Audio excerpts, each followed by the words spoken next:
What's good, what's good? I am your host, Jason JWILLDOES, and I got my guy, Mr. What will he be today?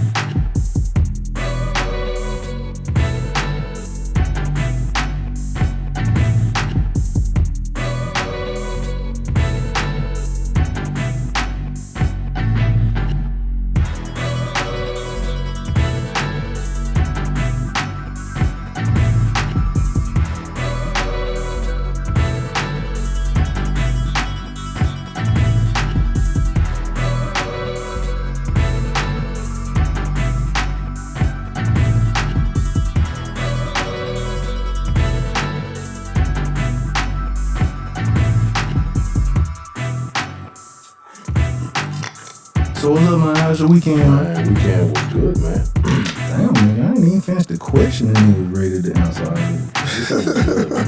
It was good, man. It was good. I took my kids shopping, and just seeing them happy it always does something for me, and I just relaxed, man. Well, I mean, I worked, but I just chilled, man. Just chill, trying to stay out the way, man. Hey, that's all you can do, stay up out the motherfucking way, man. These niggas out here. Man, you can't. Man, you gotta think twice about going to the goddamn gas station. You know, the interesting thing about that is that's been happening for so long. It stopped happening for a while, and now it started back. Like the whole pulling up on folks at the gas station and stuff. I mean, it had stopped for a minute, and now they back doing that again. Cause it actually, my mom she got robbed at the gas station one time. Guy took her purse. For real? Yeah, some years ago. This was in back in the old hood, and but she just did something that, at the time she wasn't really thinking.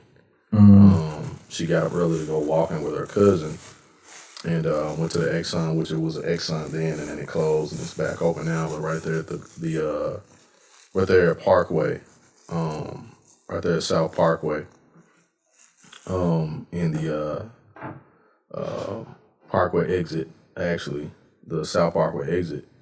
It was like she was up at like 6. It was dark outside at the time. And, man, I really want to see that. Just pause real quick. Like the hip hop uncovering FX, I want to see that. Because it's talking about the actual, like, street folks behind a lot of that shit. I want to see that shit. I think that story needs to really be talked about and told. But the fact that you see the actual people who telling the story, Too Short, Deb, Anthony, all them folks, Haitian Jack and all of them, she went to the gas station early, man, and dude knocked the window out and grabbed her purse. It's been several years ago, but some of the things ain't nobody like physically. Nah. Gotcha. Nah, that wouldn't. If that had happened, it'd have been some. I was gonna say, nigga, I was like, shit, nigga, I ain't heard. I've never heard this. I'm sure you would, man. Niggas fucking. Yeah, Okay. It would have been. It would have been some furniture moving. Yeah, there's been some investigations going on. You know what I'm saying? We've been figuring out some stuff. Missing people in reports. Underground Railroad. You know what I'm saying? So, yeah. Let's get it started, man. Yeah. I was just about to say that. Like, gonna get this jump started. What's good? I am your host, Jason JWILLDOES. While I get this shablado together. And I got my guy, Ivan the Grizzly, in his Prep Curry attire. Absolutely, man. Shout out to P. Curry, man. Shout out to the little bro. And we are the Off on the Tangent podcast. Yes, we are. I see you with the I thought there was some the Jordan 1s, my bad. I was they got the toe. Yeah. They got the toe cap, but everything else is something else. Gotcha. So these right here. So first of all, like, shout out to Prep Curry, my homie, my little bro, doing big things. Man, so I had to, I felt like I had to step up my wardrobe some. So I was like, man, I got to give me some new kicks. I got some new hoodie, some new stuff. So these are the Jordan 312s. So these are the breads, obviously. And so a little quick story. Every version of the breads in one? Well, kind of, sort of. So what this is basically like, it's like the threes, a little bit of the threes, a little bit of the ones, and with an inspiration from, I don't know if you remember the Nike Forces. So the shoe actually, so you remember you had the threes and the fours that had the air bubble at the back, right?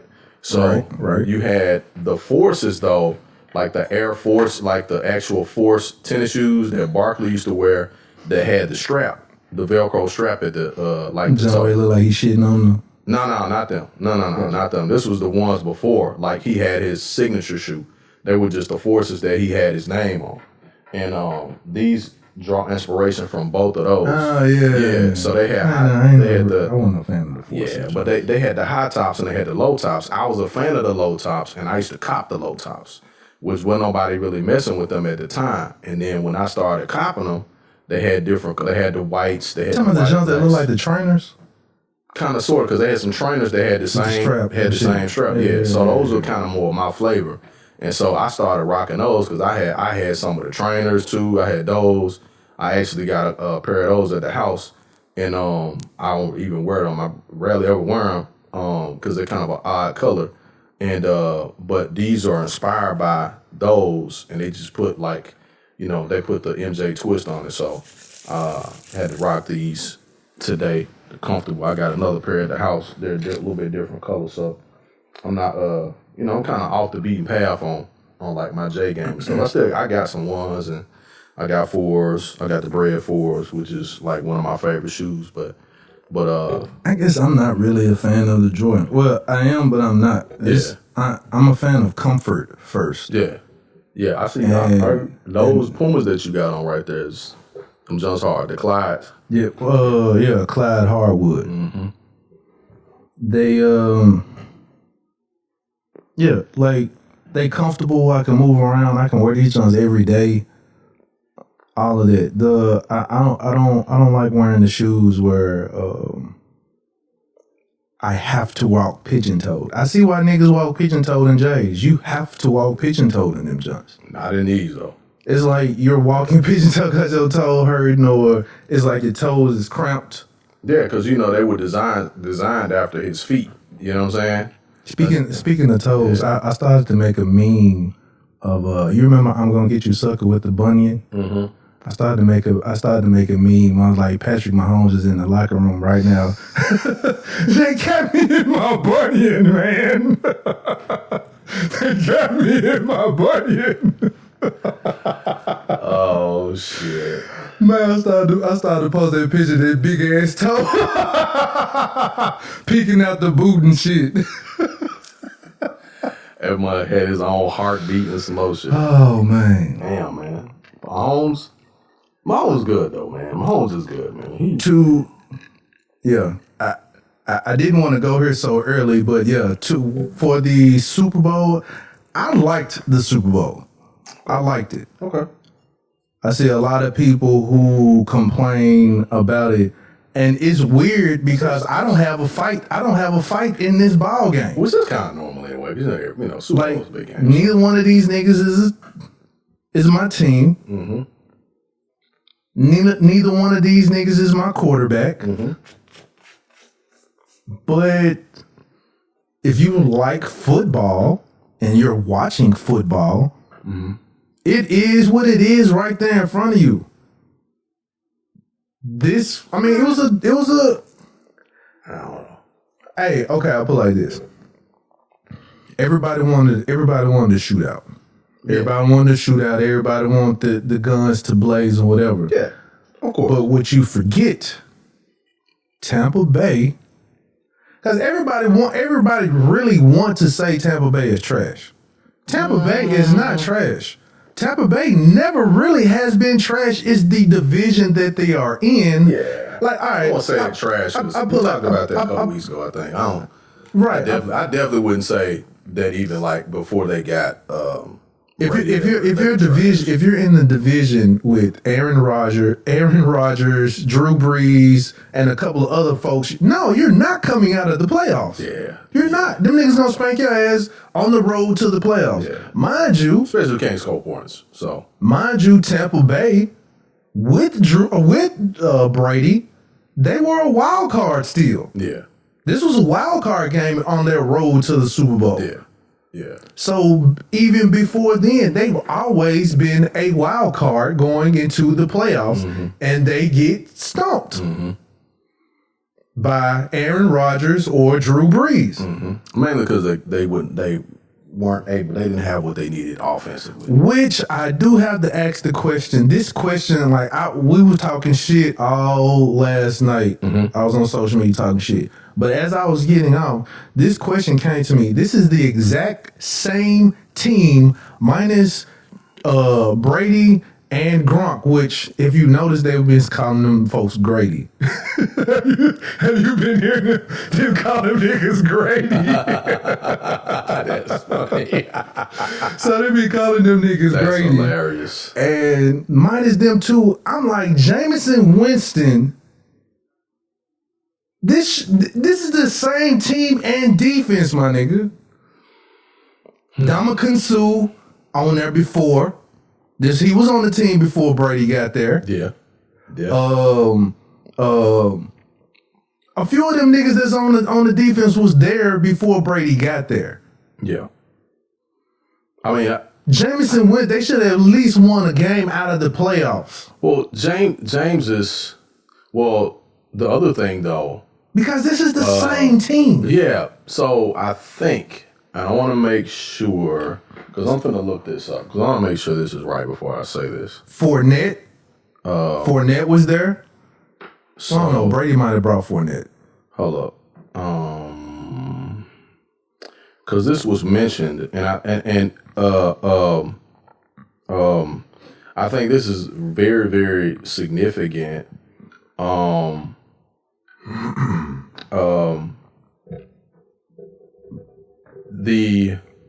So I'm gonna flip it just a little bit. So Byron Leftwich was, and I ain't know Blaine Gabbert was still on the team. Gabbert, yeah, he's back up. Yeah, he's back up.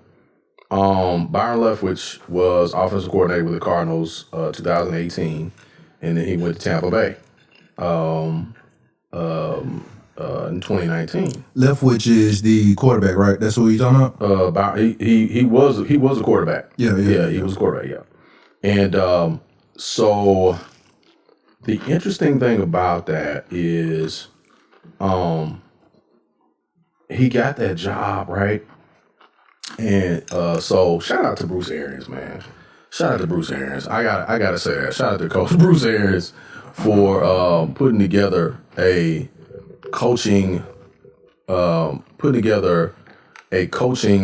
regime, because I don't think they're gonna go anywhere for a while. Especially as long as Brady is still there, they got a shot of winning, any year. I think the big difference is offensive coordinator, obviously, right? And having a veteran. So let me break down what I think about it real quick as far as the difference. Like you mentioned, they got the same players with the exception of Gronk and Brady and AB. Which, mind you, AB was quiet this whole season. That's what I was saying. I don't want you to focus on nothing on me. That's what I was saying. You haven't heard a peep out of AB the entire year. Now he's got a ring. Mm-hmm. Like, you know what I'm saying? So it does have a lot to do with the organization. This season and this team is like one of them moments like, hey man, if don't nobody else believe in you, I believe in you, my nigga. Mm-hmm. I mean, that goes for everybody. They go for Brady. Yep. They go for Gronk. Yep. They go for AB. Yep. They go for Fournette. Yep. all of them niggas is like, hey, if don't nobody believe in you, I believe in you. And that's what that whole team represent. Everybody believing in each other. Hey, let's go stomp a hole in all these niggas real quick. Because mind you, I don't care how what, like I said, you say you didn't like the game, you fell asleep in it before halftime. This is just an example of a team studying their opponent, and they whooped the shit out of them. Well, you got so much more experience on that side. Brady studied, I guarantee you, I bet money. If none of them studied the team, Brady sat there, studied their whole fucking team, and told the rest of them what they need to look for in their opponent. You cannot tell, like, dude, they doubled everybody. Well, that has a lot to do with their defensive coordinators too, though. Tyreek Hill got 2 targets he was only targeted 3 times until the 4th quarter. Well, so go back. So 3 times. So that's why I said it has a lot to, like, it's Brady, but it's also, you got to give credit where credit is due. I ain't giving it to Aaron because I don't think Aaron did any of that shit. No. That is Brady. I disagree with that. Okay. I disagree. Aaron, I disagree. He slinked, already admitted to it. He said I'm not Brady. talking about from offensive perspective. I'm talking about defense. I can't give all that credit to Brady. I can't give all that. But Aaron ain't the defensive coach. No. That's Bieniemy. Yeah, but he hired. Well, no, Bieniemy is offensive coordinator. Yeah. My bad. No. Byron Leftwich is offensive coordinator. Byron Leftwich is a big reason why they won yesterday. It's a big reason why. A very big reason why. Because you have a quarterback. So, for one, if you look at the history of Tom Brady, like with New England, and because I heard you say this, and I agree to a degree, but I would say if you took Tom Brady and put him on, so automatically, any team that Tom Brady goes to, people feel like that team's got a shot, right? Automatically because he gets there. It's the same thing when LeBron James goes anywhere, right? When that nigga first went to Tampa Bay, none of y'all niggas saying that shit. No. When he first went there, the first 4 games.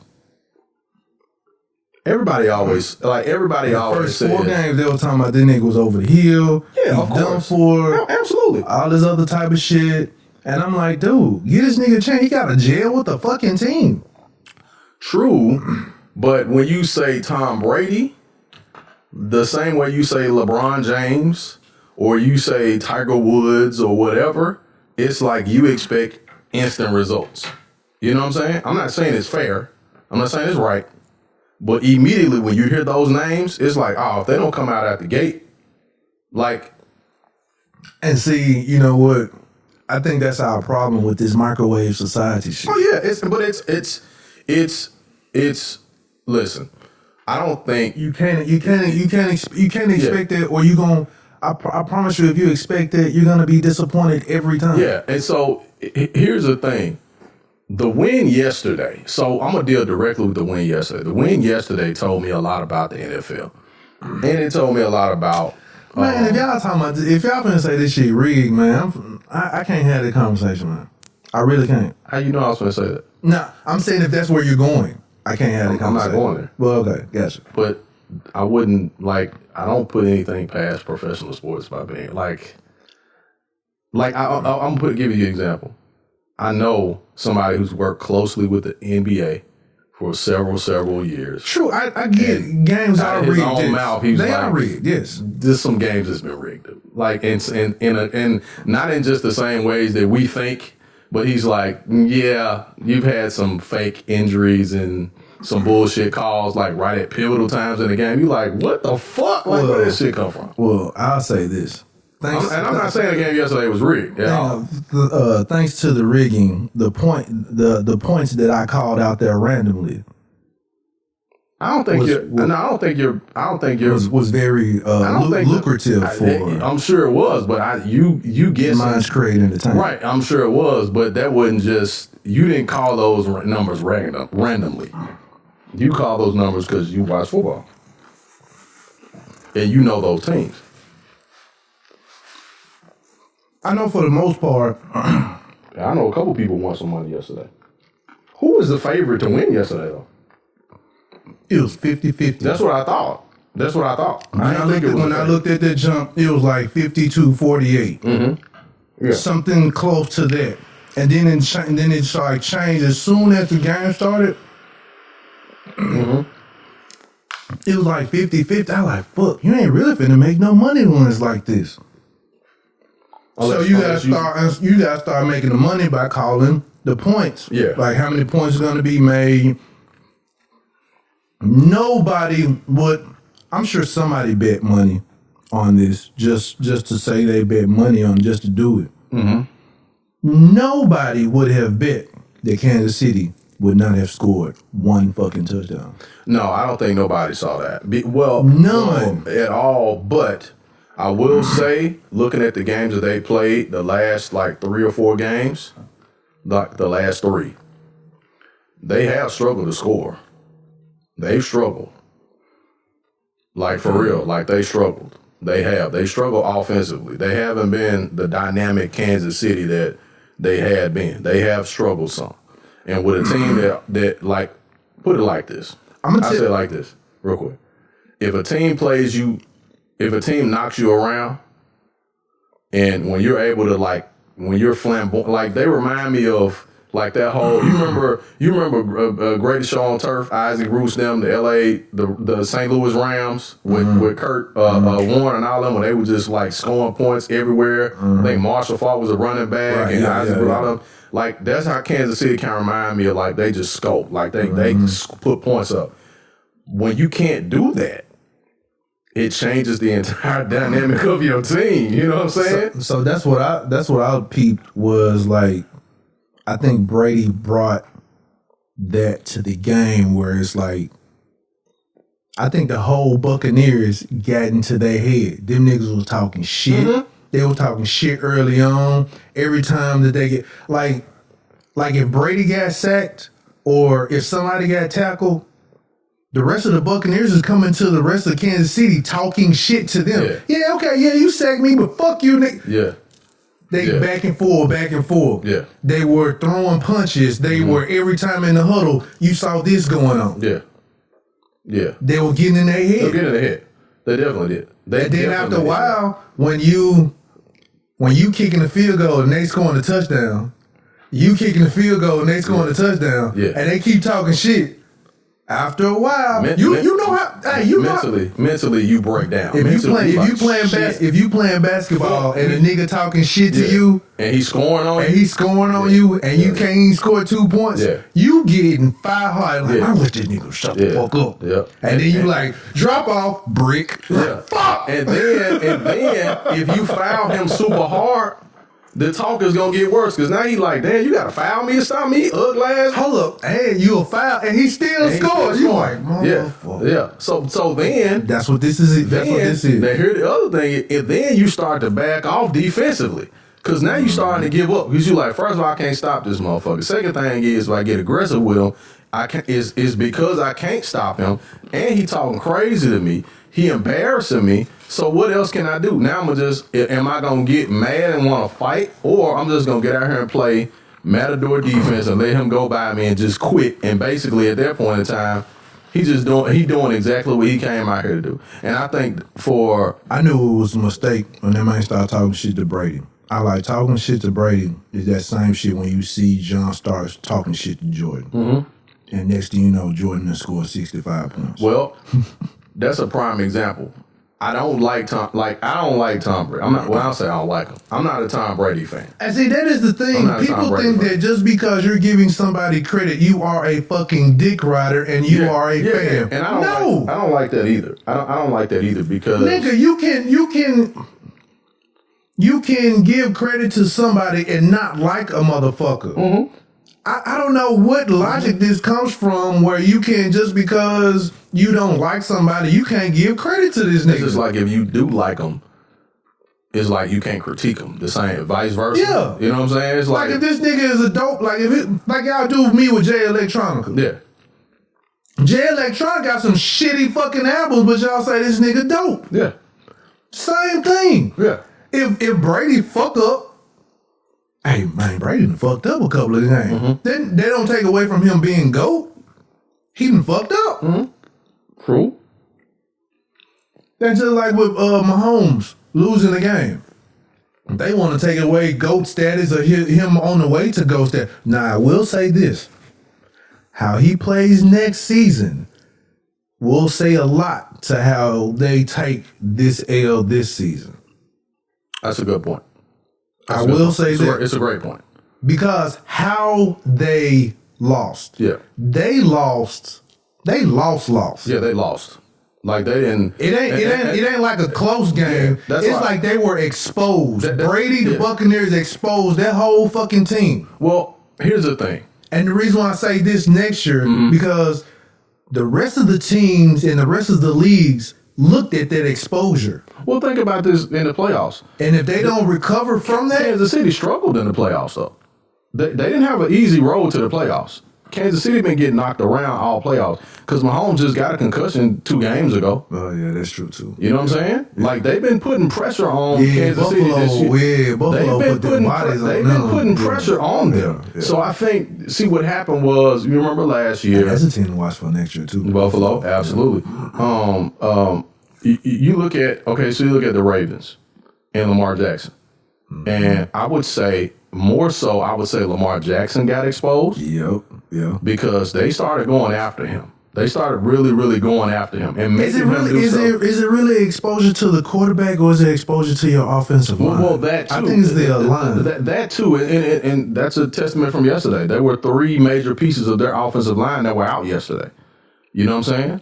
Not only that, but I heard with the defense, then they switched some people around because they switched what's his name, Pierre Paul. Mm-hmm. The position that he had played in the game ain't his position. Yeah, they were switching positions yesterday. They absolutely did. Tampa Bay did.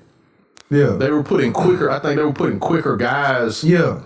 Looking at the coverage yesterday, I'm gonna say something that I saw before I went to sleep. Now, the only way I know coverages is from playing Madden. Yeah. I understand them shits now. Yeah. That's how I kind of learned a little bit about coverage. Like my son, both of my sons, they tell me about coverages because they were doing cover 2, cover 4, and when they started backing up though, that's them covers. I was like, hold up, dog, hold up. So that pass that hit Tyreek Hill in his helmet, he had 2 men on him. Even if he caught that, like that would have been a great ass kick. That would have been a Tyreek Hill catch. But he still had a man in front of him and a man behind him. That's a cover 2 where you put 2 extra men back out there. So it was like, damn, okay, shit, they gonna double cover me all game? Mm-hmm. Like, we're gonna make you throw to somebody else, right? We're not gonna beat us. We're gonna make you throw to somebody else, and we're gonna make y'all run the football, right? Yep. And they stopped the running game. So when you have, you can have all these weapons, right? But if they cut off the thing that you like to do, Mahomes can't run every play. And see, that was the thing. I was like, you know what? I peeped that.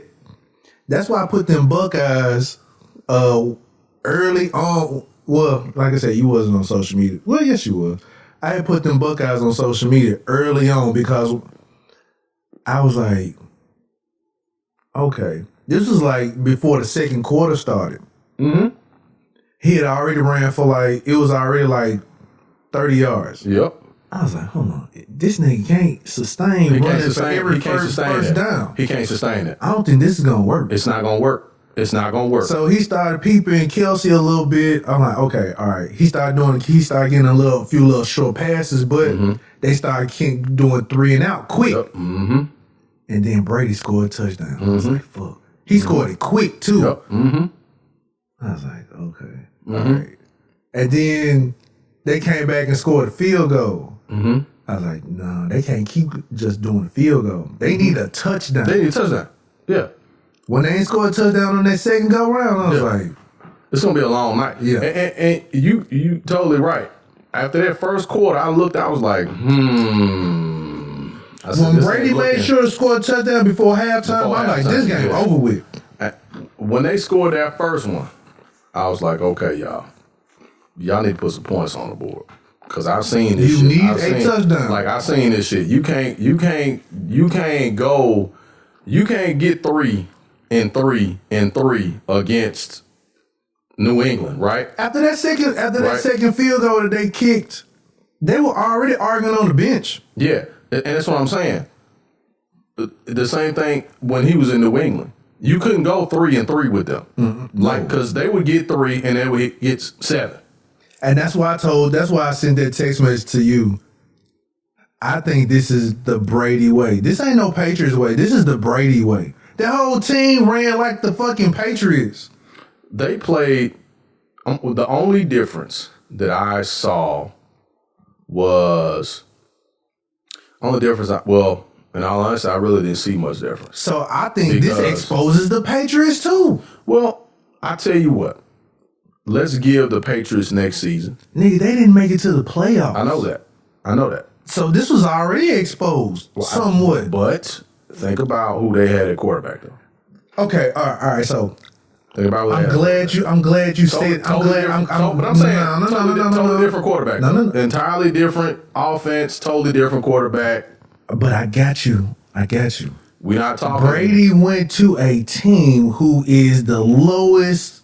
Who is the lowest winning percentage team in the league? Okay. Still talented team though, just in a tough division. They were missing a real quarterback though, and receivers gonna go play for. Think about this: would Gronk be playing? Will he be there? Nope, they wouldn't. They went because Tom Brady went. But real talk. Even I'll say this: even without Gronk, they still had that Cameron Brate dude. Cameron Brate is just as big as Gronk.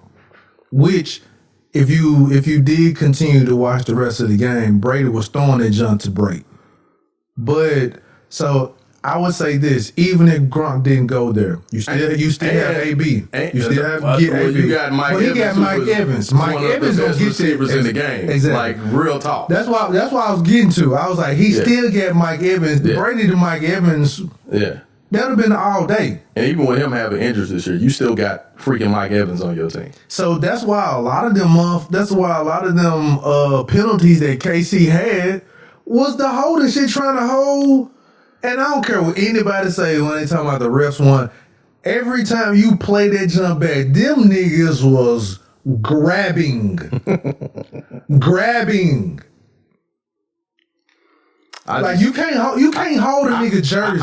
You can't hold the back of a nigga pants. I'm not going to say that the reason why Kansas City lost yesterday was because the calls weren't fair. They got outplayed. They did get outplayed. Now, the refs did not call that game evenly.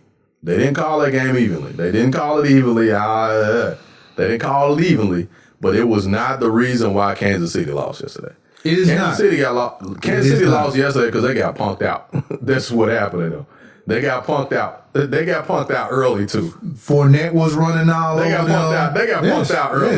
Yes. They got punked out early. Because they were, like I said, they were talking shit. They were talking a lot of shit. Every time they bumped heads, talk shit. And Tampa Bay was like, fuck y'all. We don't care nothing about y'all being this, that, and the other. We gonna show y'all we ain't got shit. If we lose this game, people gonna say, well, y'all should have been playing there in the first place. And I think they were surprised that Brady was talking shit. I think they were surprised about it. Well, that nigga was in your face like, what? But think about it. Almost looked like he was like, nigga, what? I think he did say that. Did you read the article? Did I send you the article? No. Tyrann Mathieu said? Tyrann Mathieu said that Brady said something to him that he can't repeat. He was like, he said something to me that I cannot repeat. And he didn't say nothing negative. He was like, I've always shown Tom Brady respect. I've always went up to him and shook his hand, da-da-da-da-da. But he said something to me that I can't repeat. He was like, and I'm not going to say it because I know what y'all going to do to me if I do say it. Y'all going to, whatever. So he was like, peace and blessings. I'm done with it. It's over. The game over with, whatever. But he said, he was like, no, he did say something that was out of line and I wanted to do something to his ass. But, hey, it's Tom Brady. You know what I'm saying? But I did hear something about Brady coming online and apologizing to him or something like that, too. Oh, really? I didn't see that. But yeah, I do want to know what he said now because the fact that Brady apologized towards him, I'm like, okay, so he did say something to this guy. I mean, he might have said nigga nothing like that. He may have. I don't know if he did say nigga. He may have called something. If he did say nigga, he might have said pussy ass motherfucker. Fuck you. Why fuck your girlfriend? You fat motherfucker. Like, you know what I'm saying? He do some Tupac shit. You know what I mean? Like, did Brady throw some Tupac shit in there? You know what I mean? Hey, I don't know. I'll say this. What's crazy is it says a lot for me to come on here or me to come on social media and to say what I'm saying because I have not ever been a Brady fan. Period. But again, I am on my new growth, new journey. Okay. And I mean, what I put like this: what is he gonna do to me to give another nigga credit of his accomplishments? Or I see him doing it. I literally will look like a hater seeing this nigga accomplish what I just seen him do and his whole fucking team do, and like, nah, man, the refs won that shit. Them niggas won bad shit. Nigga, you sound like a hater. All right. If you say that. So I'm gonna give you an example. And again, Do you not? Yeah, you do, and that's what I'm finna say. So the thing I think about is if the shoe were on the other foot, and it was whoever's, like mine, yours, anybody's, if Right. it was their favorite player and favorite team, Right. would you say the same thing? And I think about that every year, right? My former team, the Dallas Cowboys, if I put if my team loses, I give credit to the team. Yeah. If this was a legit spanking, yes, I do. I'm like, hey, we got our ass kicked, man. Shit, like, and that's why anytime, you know, you see it like, so for instance, I give you an example, Aaron Rodgers. Anytime Dallas played Green Bay and the game was close, and if you had any time left on the clock and Aaron Rodgers had the ball, you're like, fuck.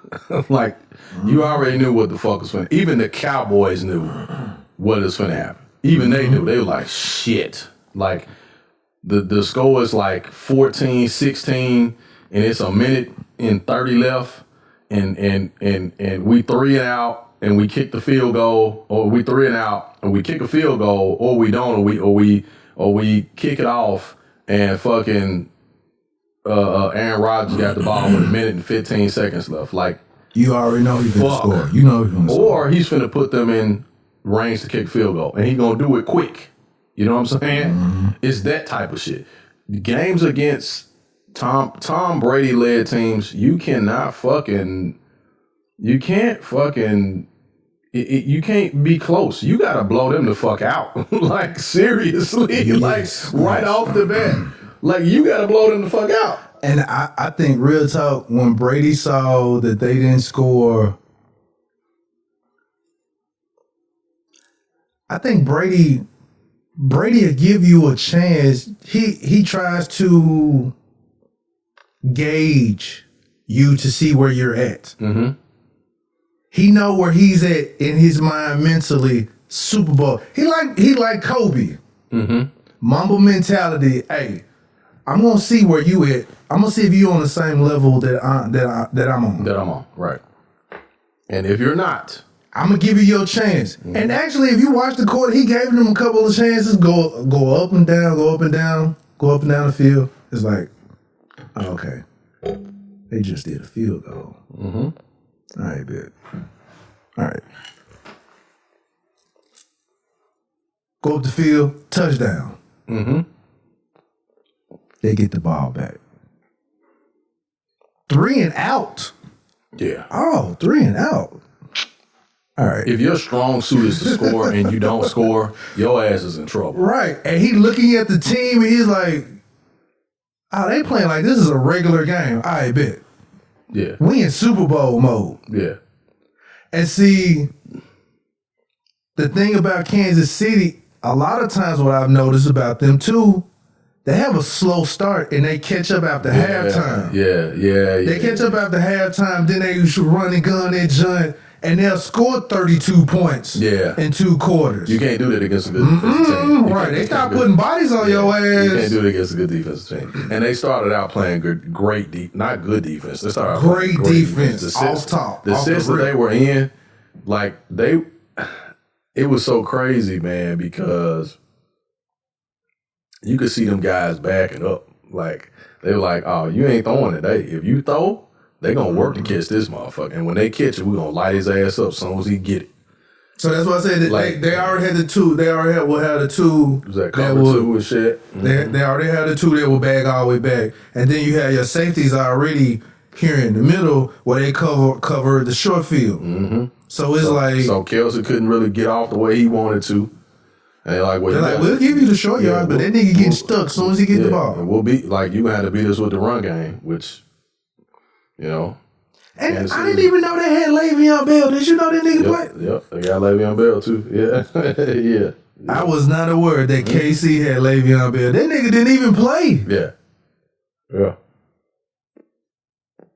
That's how much they didn't run the ball. I don't think Le'Veon's 100% though. I don't think he's 100%. They just threw. Yeah, I don't think. And tried to do screen passes to Hill. The other thing is though. Run games are so different. I'm gonna quit dick riding. No. We can get ready to jump to another. No, we're cool. I'm just saying that, you know, offenses are different for players. Cause that's what they're gonna say. Man, quit dick riding, jumping on the nigga dick, man. Face ass nigga, I'm saying. You ain't even no Brady fan, nigga. Alright. You're true. I'm not. Shout out to the Tampa Bay Buccaneers, man. It was like a good game, man. I went to sleep because I was like, okay, I see what's going to happen. I was already kind of like... This nigga like an old man. I had a long... It was kind of a long weekend with the kids and doing different stuff. And so I was like, man... Doing different stuff like what, sir? Man, I had leaves to pick up for the first time in like a couple weeks. So... No, for real, man. I'm 42, man. Like, get outside, picking up them leaves and shit. This shit it just sounds like a lie. You like, I had leaves to pick up. I don't care if it sounds like a lie, but I know it's not. Like, fuck that shit. I don't care what it sounds like. I'm just telling you. But the bitch be like, you had leaves to pick up, nigga. Okay, all right. I mean, but I don't have anybody checking for that, so I mean, it doesn't. I don't have to lie. Even if I did, I still wouldn't have to lie. It doesn't matter to me. Gotcha. But when you get 40, man, and you outside working and you got kids and all that, like, you sit down and get quiet for a minute. You ain't take your nap. Yeah, you're going to doze off. So I dozed off and woke up and... The game was over with. I said, yeah, well, I halfway woke up and I saw The Weeknd. What did he say? The Weeknd was running through Hollywood, right? Man, look like that nigga was running through Rayford's Lost. I saw that nigga. I'm like, oh my God. Oh, that was so funny. He wanted to do, mind you, he was adamant about wanting to do the performance all by himself. So he didn't want nobody else. He didn't want nobody else. This is me. All me, face ass. Oh, man. That was the weirdest fucking... Man, I don't know, man. I'm not bothered by it because it's Super Bowl, so I don't care. I mean, you know, I really don't. Like, it's the halftime show, whatever. Like, you know what I'm saying? Like, it's what the fuck. Like, I don't care. Real talk. People mad, man, the Weeknd fucked the half. I don't give a fuck about the halftime show. Like, whoever they get out there is out there. You know what I'm saying? I've never given a shit about the halftime show because usually when halftime is on, that is the time that we go up, get some food, roll a blunt, go holler at bitches, go outside, flip some burgers. All of that shit goes on during halftime. Ain't nobody paying attention to the halftime fucking show. I'm dead ass. When you had house parties, whatever, everybody like, oh, halftime coming on, shit. Hey, man, what's going on? Shit, my name's Jason. You know I'm the coolest nigga up at this party, you know. That shit go on. All of that shit.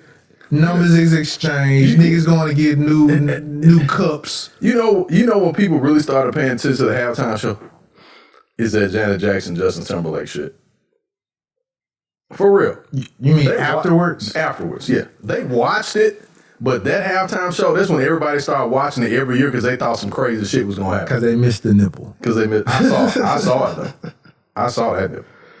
Nigga, it was so quick. How did you see it? Janet Jackson. I saw it. Oh my goodness, you was the kid that was looking through the fuzz on the.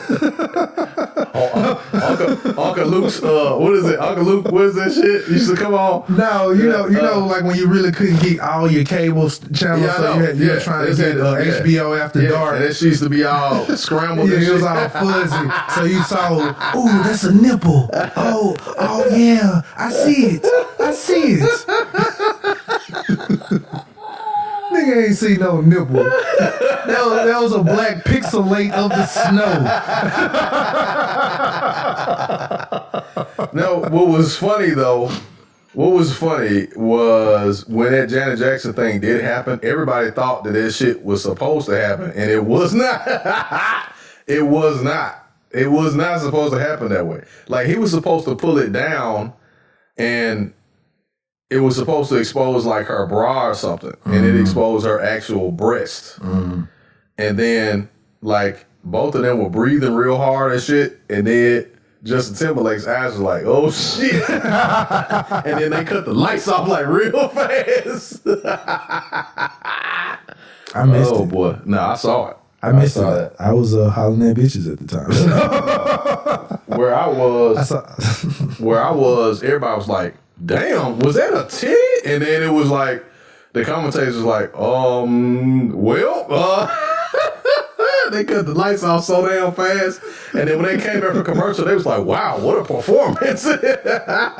I was like, yeah, that was Janet Jackson's titty. I'm sorry. We saw that. So everybody went crazy about that. Then they got on Justin's ass because Justin was quiet about it and he didn't stand up for the black woman, which why would you expect for him to do that anyway? So, but Janet's done pretty good since then, I would say. So she ain't miss out on that. Well, that's when everybody started paying attention to it. The last time I actually watched the halftime show was when Prince was on it. Yeah, Prince's halftime was dope. Of course, it's Prince, so that was it. And maybe everybody make a big deal about Beyonce. Usually I watch as soon as he come on, I'm like, yeah, all right. It's Beyonce, so Beyonce's gonna do her thing. Pass me that Uncle Nearest. Right. So, what you got, man? What you got for me? Well, one, I want to bring up some bullshit that I seen. Okay. On the social media. The social of the media. Man, did you see this little Uzi Zert shit, man? Well, this nigga put the infinity stone in his fucking forehead. He walk around looking like motherfucking Vision and shit. Yes. I don't believe that. And the reason why I don't What do you mean you don't believe it? I don't believe it. I'm going to tell you why I don't believe it. I don't believe it. There is no way. Because I heard the reports about it being $24 million, was it diamond or something like that? Yes. I don't believe that. And I'm going to tell you why I don't believe it. Because there's a couple reasons why I don't believe that story. One is because when you buy something of that high value, there's a certain amount of insurance that goes on it. And you attach something like that to your body, it also does something different for your bodily insurance. A lot of people don't dig into that kind of information. Man, this nigga literally put a price on his head. Hold on, that's he literally has a price on his head. That's where I'm going.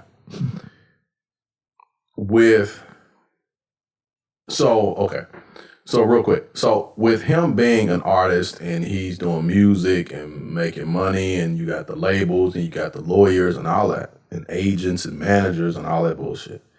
Nobody out of all of those people said to him, Uzi, it's not really a good fucking idea for you to put a fucking diamond in the middle of your forehead. Like, it's implanted. Do you think that's a good idea? Like, where are the OGs? Like, where are your older homies? Like, who do you talk to? All right, so I think we gotta have a real conversation, and I know I gotta do better about this shit. But this is an example of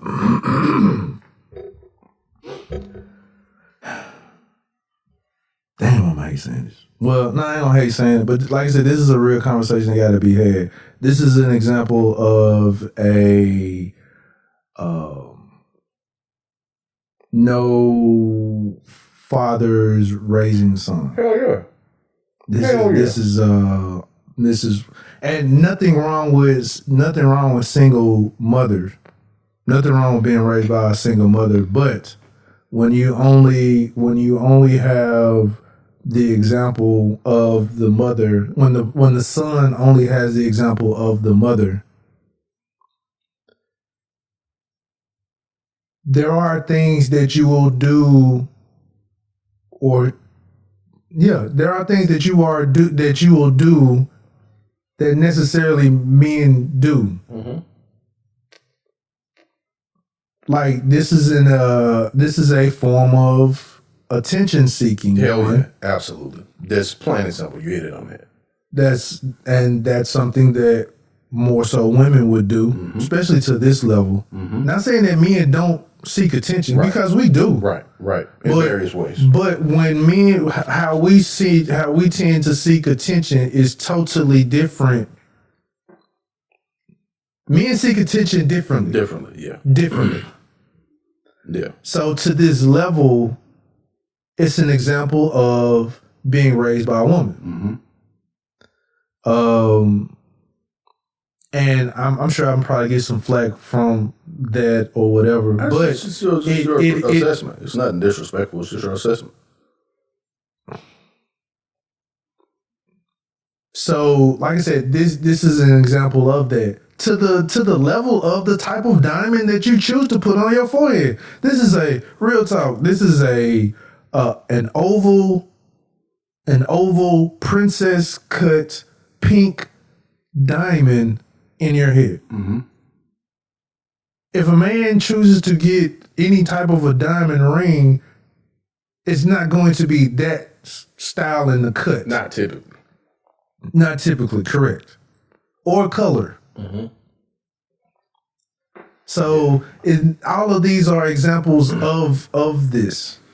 To even from the way he dresses sometimes. All of this is an influence of missing male figure. Male guidance. I can't see how you was disrespectful at all by the way you said that.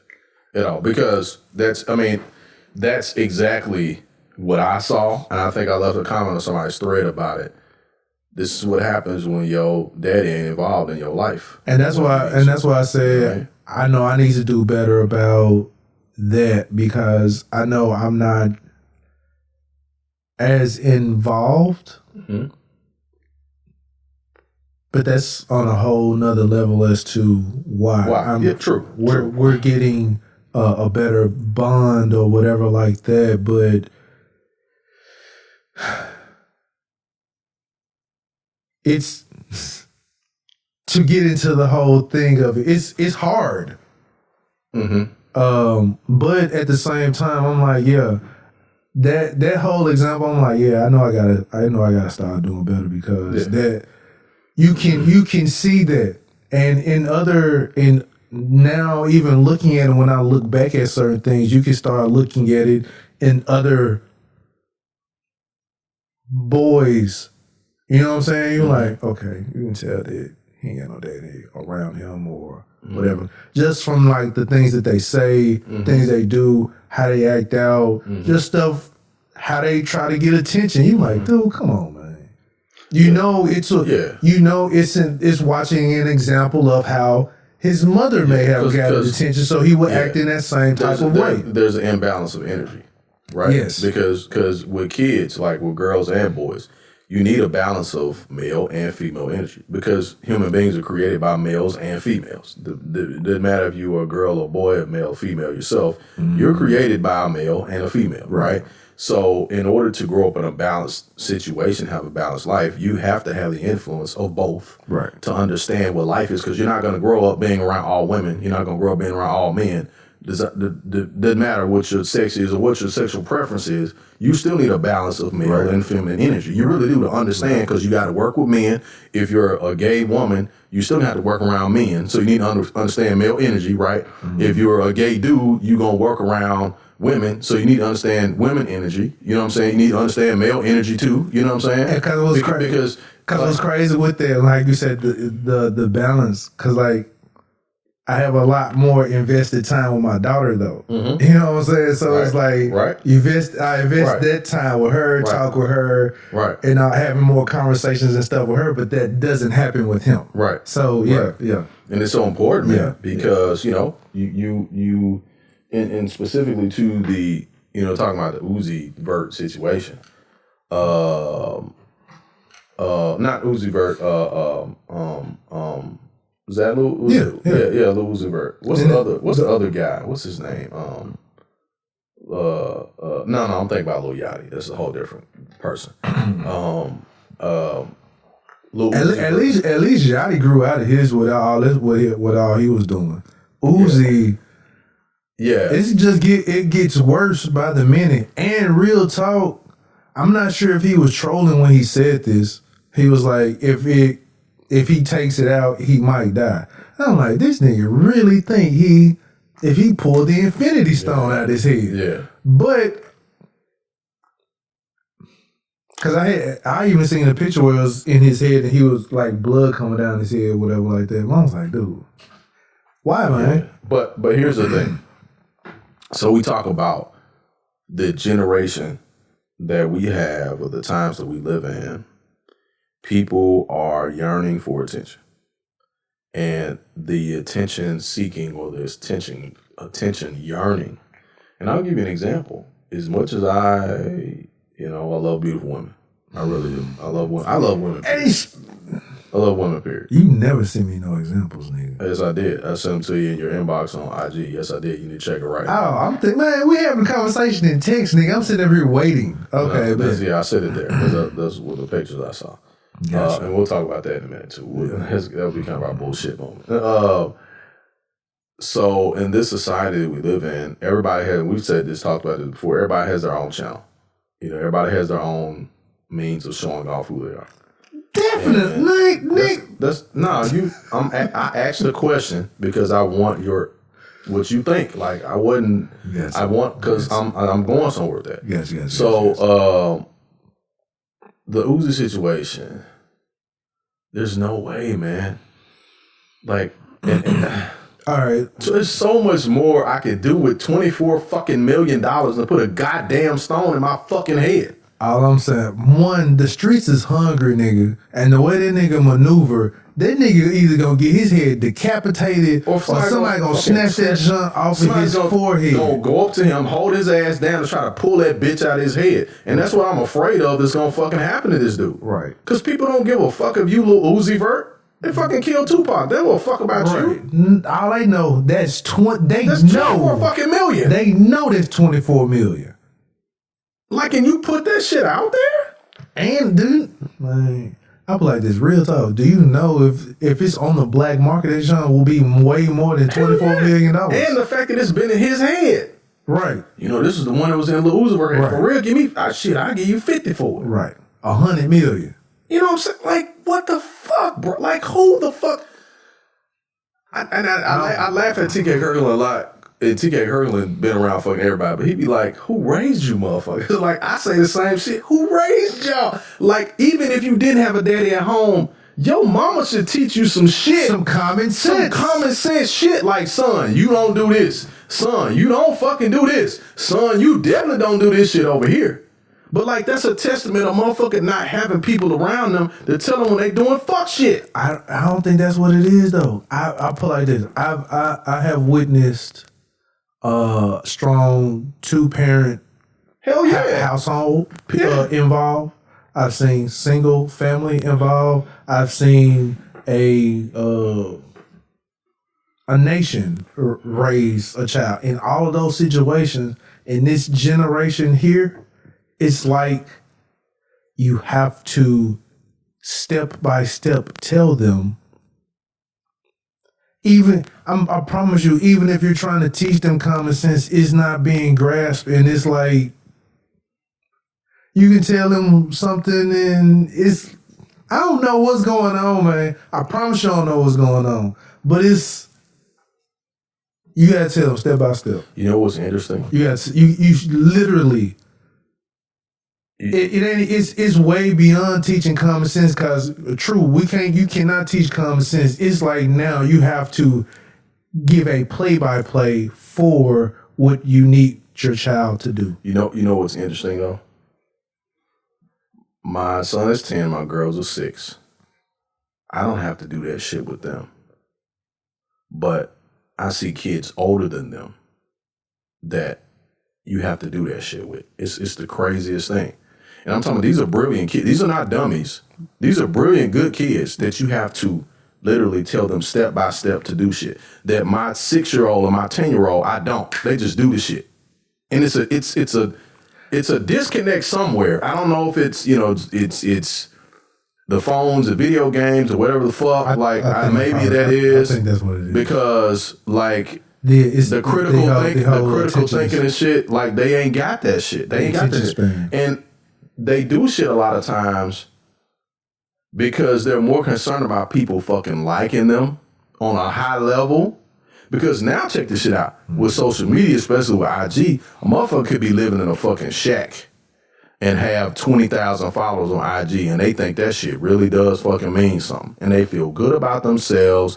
They feel like they made it because they got verified. They got the blue check and shit like that because you got somebody 19, 20, 25 years old that this motherfucker makes, and I'm finna say some shit that's finna sound really bad, and I don't mean any disrespect by it. If this your hustle, this is your hustle. I respect all hustles. Like I really do because I'm a hustler myself. But if all you got going on is a body, and that's how you make your money, you're going to have to invest in keeping your body that way for people to give you that type of attention, right? Well, I say that if that's how you doing it, you better treat that shit like the drug game and get your money fast and get the fuck out of it, right? Because that shit only lasts for so long. Or you gonna find yourself being 35 years old trying to find a nigga to settle down with, and you gonna be like, nobody. Let me say something. You can't still do that same cute shit, bitch. You not that same cute anymore. And you know the sad thing about it, man. And now, unless you like Nicole Murphy, you can still get that cute shit off. But outside of that, you're not Nicole Murphy. Nicole Murphy's got money. She can go to the doctor. No, she actually be working out, man. She works out, but Nicole Murphy's had surgery too. She's had surgery. This is no bullshit. A lot of them have had surgery. You know what I'm saying? Because they can pay for it. And they'll fuck around. They'll fuck around with you and be like, I'll work my ass off. Like, yeah, you do after you got that shit sucked out.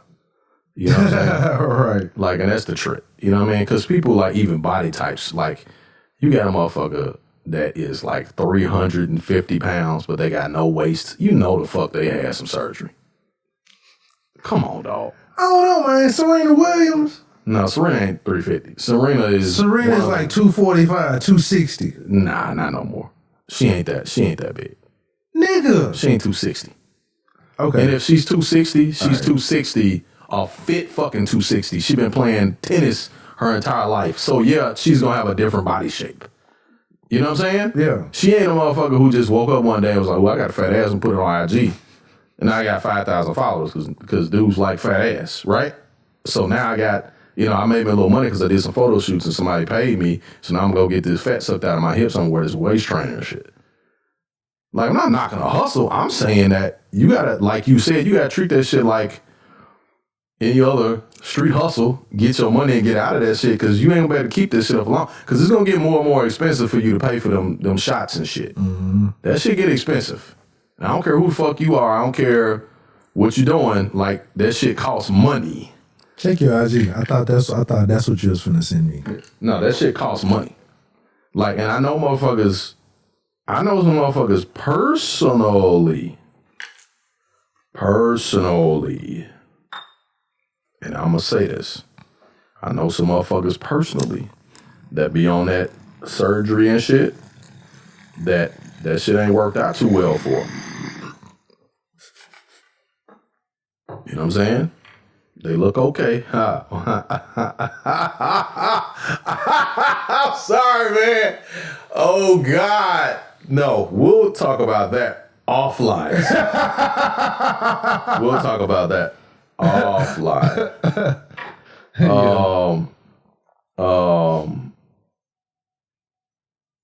Yeah, we'll talk about that offline. Yes.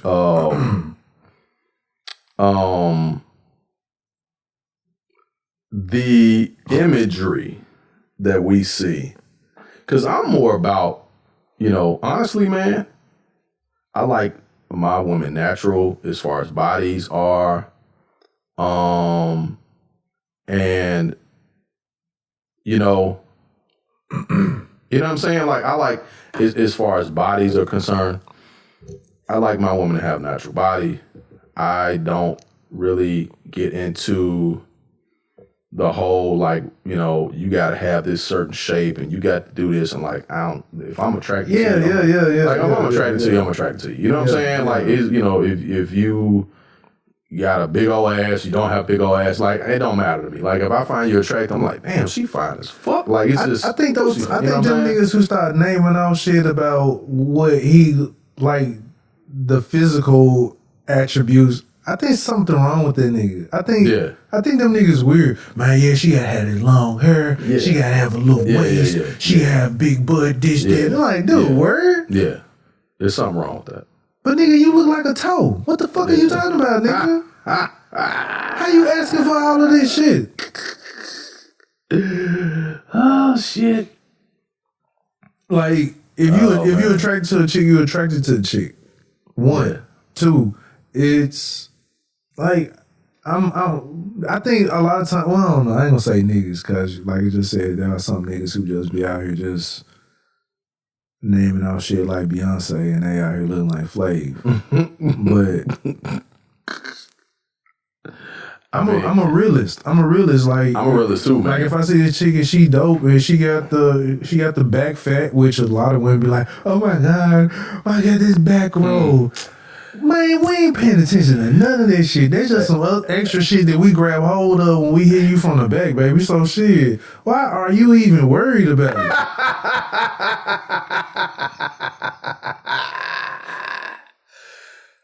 It's funny that you said something that I was thinking. I'm like, nigga is not knocking that shit. Niggas, like, real talk. Real niggas, we weird because we like playing with this shit. It's fun to squish it. It's fun to have the little roll and make a little sound when you do it. All of that shit, we like doing that shit. It ain't no inclination that we calling you fat or nothing. We just like doing that dumb shit. We just like. There are various parts. We just like doing it. There's various parts of women's bodies that we like that y'all don't even know we like. Yeah. It's crazy. Like, we had the discussion about fat knees. Who were talking about that shit. Women don't realize that niggas like this little fat part. I don't know what it is. It's just like when the knee just look fat around when they stand. I'm like, man, they're kind of sexy, man. Women don't understand that niggas like this shit. Well, it's an indication that they got nice legs. That's what we be thinking about. Yeah, this is true too. The knees look good. You be like, ooh, man, I like how her knees. Like, she got them legs. She thick. That would be because usually that little area, the calf round out and all of that. Yeah, so there are certain things that we know and pay attention to. It's just like women pay attention to that V that men have that they love. Or it's like, what? Y'all got that little thing where y'all V down. Or they like a dude that's got a little push, that's got the dad bod. Yeah, I don't know why that shit is, but yeah. I mean, because there ain't no difference because we like women with the push. Exactly. Like, they just show me that you real. Like, it's the turn on. That little push, like, hey, that means she can ride. That's how I look at it, but yeah. Like, what the fuck, bro? Like, damn, she got that little push right there. Shit. What are you, flashbacking or something? Like, what the fuck is going on? What you fuck, like, that's what's hot in the streets? Hey, You know when you see the pudge, you like. Actually, I just showed you the pudge. Yeah, he don't know what to do with that though. Let me show you. Anyway, next subject. Yeah, the pudge. Next subject. Next subject. Ladies, Offline. We'll talk about that one offline. I'm just saying. There are a lot of things that ladies are uncomfortable about or feel self-conscious about that real talk, that shit that you self-conscious about, shit. Niggas love. I'm sorry, man. I'm sorry. Anyway. Niggas. I'm just saying to myself, like, how the fuck did this motherfucker get? Anyway. Yeah. Because they the same height. Oh, shit. Oh, boy. Anyway. Let me shut up. So while we're on the topic, but I didn't. I'm sorry. Go ahead. I didn't finish. I'm sorry. That shit that women feel self-conscious about, a lot of times, niggas like that. Yeah, like or love it, or be like, we like the little pudge, we like the little back fat, we like the little imperfections in you. Yeah. I'm not really saying like that's what attracts us to you, but those little nuances about you is like, it's natural.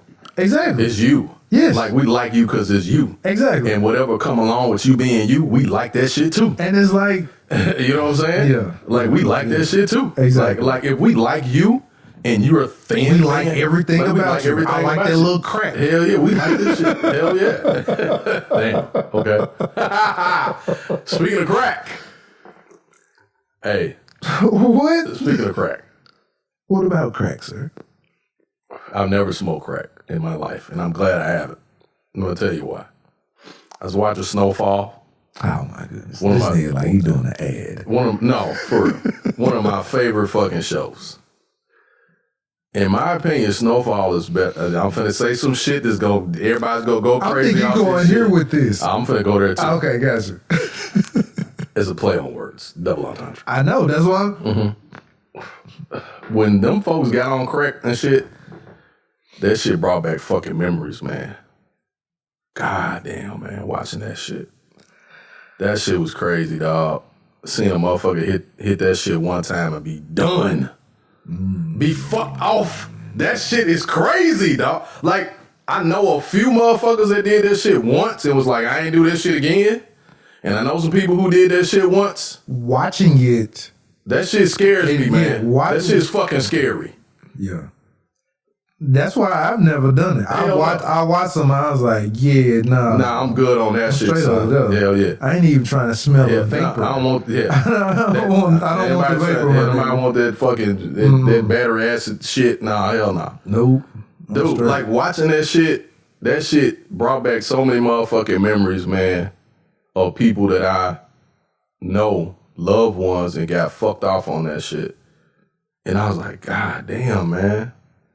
And then I started thinking about the same way when you mess with the big booty girls, you think about that crack, and you like, yeah, I don't know a motherfucker that was the same after that shit. They get fucked out, boy. Shit. Man, shit. Now I have tried that crack though. Shit, you get some good crack. Shit, you get some good crack, you might lose your whole home.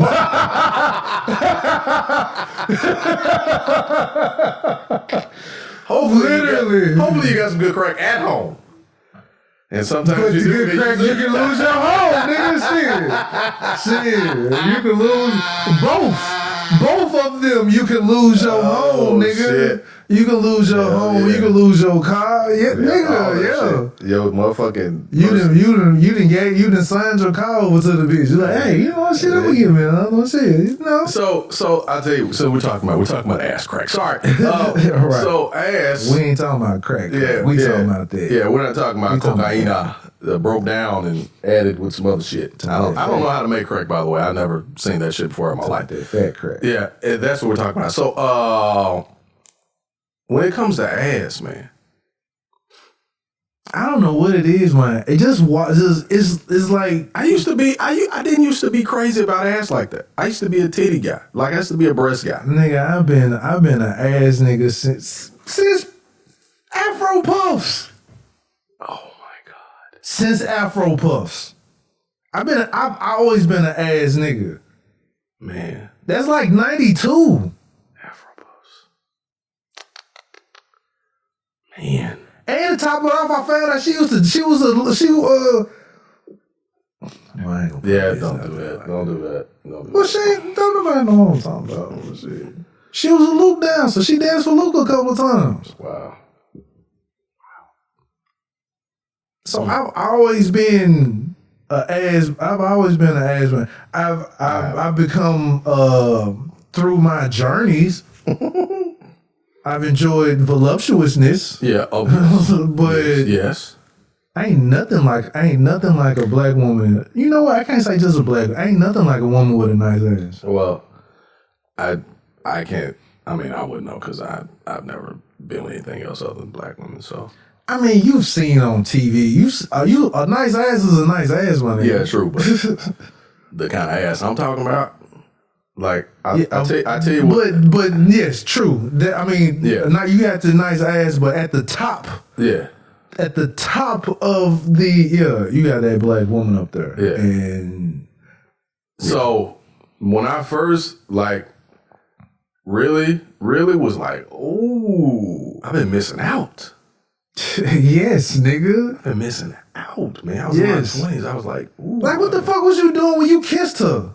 When you kiss her? Yeah, of course. But then I was like, if she ain't got no ass, you just like holding her back. Yeah, but no, like if you know what's like that's the first, like, you know what? You know what's impressive? You know what's really impressive? You know what? I play, and she might gonna hate me for this, but you know what? Don't know about one of my first loves, chick had an ass. KK, you remember KK? Yeah, yeah. Ghetto ass. Just bow-legged. Lord, don't add that to the equation. Yeah, so paying for movies and popcorn and nachos and so this was like nigga was like fucking 12. Hey, I've been knowing her before we even went to Wooddale. Yeah. So that's right. That's right. We grew up together. Yeah, that's right. It was like. You saw like I said, that was like my first love. We were always growing up and playing around and shit like that. And she had that ass. So I've been in love with a fat ass since fucking 12 years old, my nigga. Hey, so as an adult. And she was voluptuous. Yeah. So Yeah, she was.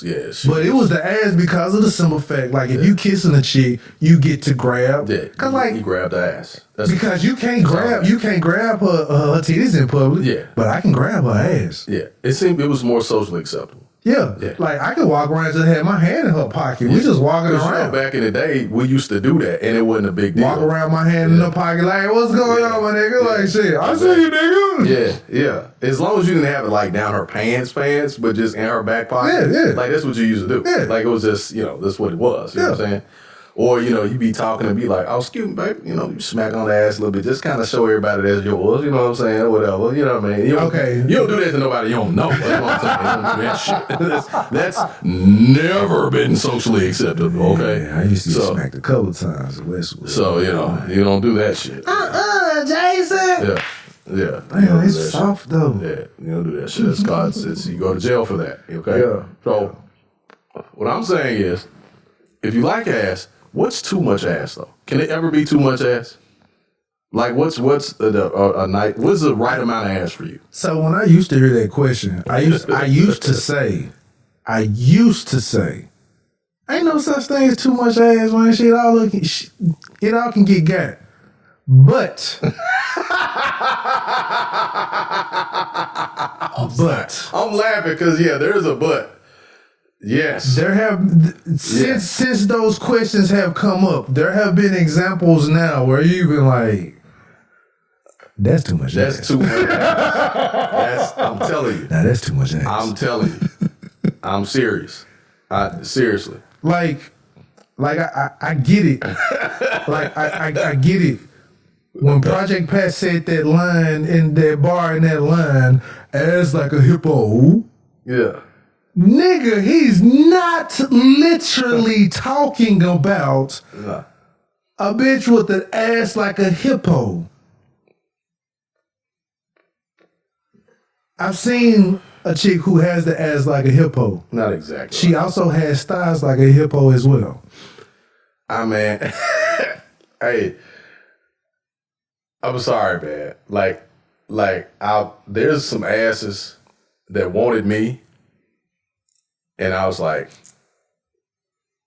I don't know though, man. You say you like BBWs though. I love big women, man. I love BBWs. Okay, so like I'm just saying, no. There's a line though. There's a line, like. Cause you have to. What I'm saying is, you don't want the biscuits that's binded by wire. No. You gotta know how much biscuit you can handle though. Exactly. You know what I'm saying? Like, cause you ain't, if you ain't, you ain't got enough spoon to handle the honey. Like, you know what I'm saying? You know what I mean? Cause that's, having a lot of ass. I mean, big girls take all kinds of spoons. But I'm just saying though, you gotta get in there. You know what I'm saying? Because you like the ass, you want to hear from the back. Like that's what it is. Like seriously, that's what it's about. You know what I'm saying? You know what I mean? So you gotta know what you work with before you sign up for that job. You know what I'm saying? You gotta make sure you got the right toolery. I don't have that problem, sir. You know what I'm saying? I'm just saying. Maybe not. It ain't got shit to do with me, pause. You know what I'm saying? But I'm just saying for myself. I get what you're saying, because you got a lot of stuff to maneuver around. Yeah, you got a lot of maneuver around. Yeah. You know what I'm saying? So, it's to get to the... Yeah. This guy, exactly. The treasure. Yeah, exactly. So, you know what I mean? So, you got to make sure you got enough, manpower to handle the job.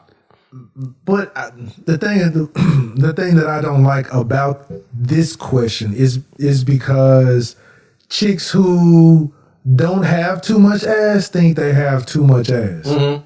You like, baby, you straight. No, don't get rid of that. Yeah, leave it alone. Yes. Leave it there. What it is. Yeah. Leave it there. Yeah. Leave it there. There's nothing wrong with you. Don't change at all. You know what I like about that though? A lot of there are some that you look at me like, oh, she ain't got no ass. You know what I'm saying? You like, but just there, whatever. And she get out them clothes and you be like, God damn, where'd that come from? That's those skinty but plenties. Woo, the those slim dicks. Yeah, the skinny but plenties. Boy, you be like, where does shit come from? You be like, thank you. It'd be a little bitty booty that pop out like, damn, look at that little ass right there. Or look at that little ass, right? You see? Or that jump be big and you be like, the fuck was you having on you was having that jump in there? You like, wow. But you know what? Those be the chicks that be self-conscious about their body. They be self-conscious about their body. They be thinking it ain't cute or whatever like that. Don't nobody like it. It's weird the things that women are self-conscious about. Yeah. And you won't understand it a lot of times, I'm like, man, this bitch fine as a motherfucker. She sitting up here like, she an ugly duckling. Not at all. That shit be crazy as hell. That last picture that you sent me, no. Yeah. Great ass. Yeah. The Jabba the Hutt dress though. No. No sir. Oh God. No sir. Oh my God. Hey, shit. I'm just saying, man. You gotta know. You gotta know what you can handle, man. Speaking of knowing what you can handle, I know we didn't get a chance to talk about this for a couple of podcasts, but I do need to bring this junk up. Although we think that we can handle playing this game, the stock market, niggas, keep letting your money just sit in your checking account put that joint and invest in something, you're going to get a greater return than just sitting there joint in your checking account. That's true. That's true. You're absolutely correct, sir. Even if you don't have no knowledge, it's better to start than not doing nothing at all. Yeah. And just start with us. Like, and I don't even want to go deep into that because there's a lot of information on the internet if we use it properly. Right. That can teach you a lot about it. I follow Boyce Watkins, John Henry on IG. I follow Earn Your Leisure podcast. Earn Your Leisure podcast. That's a good one. Wall Street Trapper. Wall Street Trapper. I follow him as well. Yeah. I follow a few of them, and I say this: I've gotten started in it way before now. Yeah. But and stocks is not the only way you can invest your money. True. Stocks, it's only one way. It's only one way you can do it. You can invest in real estate and other But stuff. a lot of times you get a quicker return that way if you know what you're doing. Not necessarily. If you flipping the houses, then yes. Yeah, that's what you're talking about. But there's some, in all honesty, you really shouldn't want a quick return. You want the long game. That's what you really want, the long game. Unless you're a big money person and you got money to put in something, you want to make some money quick. So the pump and dump, GameStop type of thing may have been your thing where you bought, a couple thousand worth and then you made that 1,000 and some or whatever back, right? Right. But the everyday person, the long game is really the one to play. True. Yes. Like I tell people all the time, like now that I know better about things, like people who invest your 401k, like all right, so a lot of times we invest our 401k and we just trust our job to just, invest 401k. Which is a horrible fucking idea. Now, mind you, the 401k is cool, but they give you the option to select your 401k. Usually we don't worry about it, just let it default. Mm-hmm. If you go over there and your options, if you go online and just look at the options, there's an option that's gonna make you some motherfucking money. Your job puts you on a default junk that makes you like 10 cents a year. It's like what they call money market junks or whatever like that. They don't really just do nothing. It's least aggressive. Yeah, it's exactly. The least aggressive one. It's like pretty much just having a savings account. Mm-hmm. But if you just spend just 10 extra minutes and just look at the other choices, there's a choice where you're going to make a high return just way more than... And of course, the risk is greater, though. You know what I'm saying? The risk is greater. But the same amount of money is coming out of your check. Yeah, but but there's a greater risk of you losing that. You know what I'm saying? Like, there's a greater risk. The thing about 401ks, for me... But those options that they give you, those are safer options where you're not losing. You're going to get a return. But if you do lose, I'm talking about the jumps through your job. I ain't talking about the jumps where your money's still being invested, so you can still lose it. Because a lot of people have lost half of their damn 401ks in the last 10 years.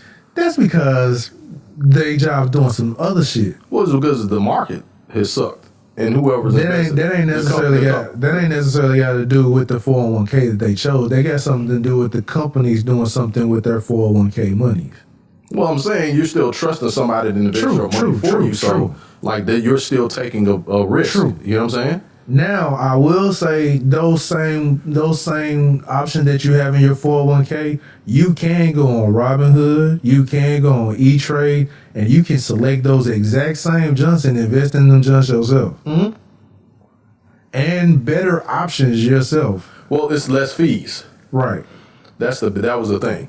So with those options being available now, it's less fees. You don't have to pay, Fidelity and some of these other folks to invest your money for them. You have to pay the fees rather. Now you still got to pay some fee, but you don't have the amounts is not as high. Now what it is that apps like Robinhood, Acorn, and some of those, basically what they do is when you invest in something. You can do a fraction, fractional shares and stuff like that. You know what I'm saying? Like that's why I still keep Robinhood because of the fraction. Yeah, and then what they do is Ameritrade. I got TD Ameritrade. They don't do the fraction shares. Yeah. So they do and even with Cash App, you can do You can if the stock is $200, you can buy $10 worth of that stock. You know what I'm saying? Same thing with what they do with Bitcoin.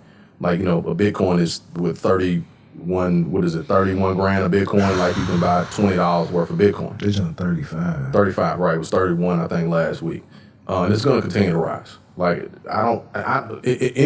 listen. Actually, hold on. I don't want to say it's on like 44 because now that Tesla, Elon Musk, he invested like $1 billion into the joint. They just started skyrocketing ever since that nigga he said that shit. So I'm gonna look at this. It might be. I know it's no longer 31. I know it's not that. Yes. I'm not. Yes, yeah. Bitcoin's price breaks above 45 grand for the first time. Yeah, that's what I was gonna say. I was gonna say 44, but I thought I read this. 46,219. Yes. So, in a week time, it just shot up to 40. It shot up 10.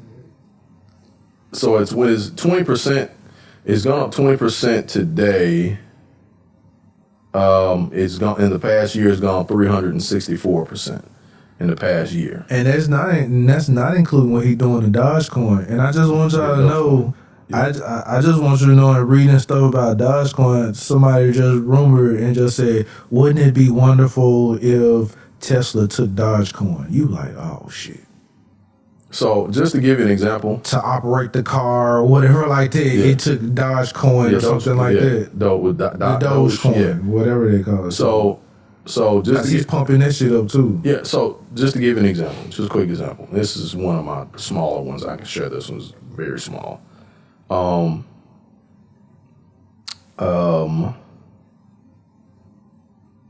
bought $11 of Bitcoin in December, and it's now worth $20, $21. So I made $10, right? Mm-hmm. Which is very small. It's just small. This is like a small snapshot. I invested $71 in the stock market last September. Mm-hmm. This is one of them, and now that portfolio is worth $90. Mm-hmm. You know what I'm saying? And it's spread across the board some. But what I'm saying is that for one, cryptocurrency ain't going nowhere. Oh, really? You say? No. Listen to what I'm saying. Stay with me. Because I'm not, like, what I'm finna say finna sound crazy. I might say that offline because I might think I'm psycho. I don't, in particular, because somebody said something, and hold on, let me see what time it is, where we at. Okay. So I'm going to keep this brief. But as far as crypto goes, what I look at crypto is, the way I look at it is the same way that I think we probably should have been looking at this a long time ago. We should have been looking at this a long time ago. But what happens is, because think about it, technology, right? Technology ain't going nowhere. Black people don't believe shit. Well, you can't fault black people for that. We've been the most lied to motherfuckers on the planet. So when Bitcoin was like, and it's not just black folks. Because mind you, Bitcoin is like what Dogecoin is now. Yeah. And we was like, man, fuck a Bitcoin. Bitcoin, what am I doing with a Bitcoin? Well, think about this. And it just wasn't even a nickel. When you're getting your information, it depends a lot on where you get your information from. When you get your information from, your major networks and whatever, and your major newspapers at that particular time, they were all talking down about it, right? It's not gonna last. It's gonna be gone. Da da da. Because just like I was trying to convince you about a cashless society. Yeah. Shit, I still got a dollar bill. What do I need a Bitcoin for? I'm saying. So yeah. And what I meant by that is that it depends on the nature of, because you got the market in total, and then you got these sub markets. Mm-hmm. You know what I'm saying? And so the currency is only as valuable like money is only as valuable as what you can buy or use for it, right? So Tesla, right? So if Tesla's gonna start taking Bitcoin for what you're able to buy from Tesla, yeah, I think it was something, yeah. If that happens, then think about who else is gonna start accepting Bitcoin as payment, right? Because now you're accepting this as payment. Now, to your point, what you said about cashless society,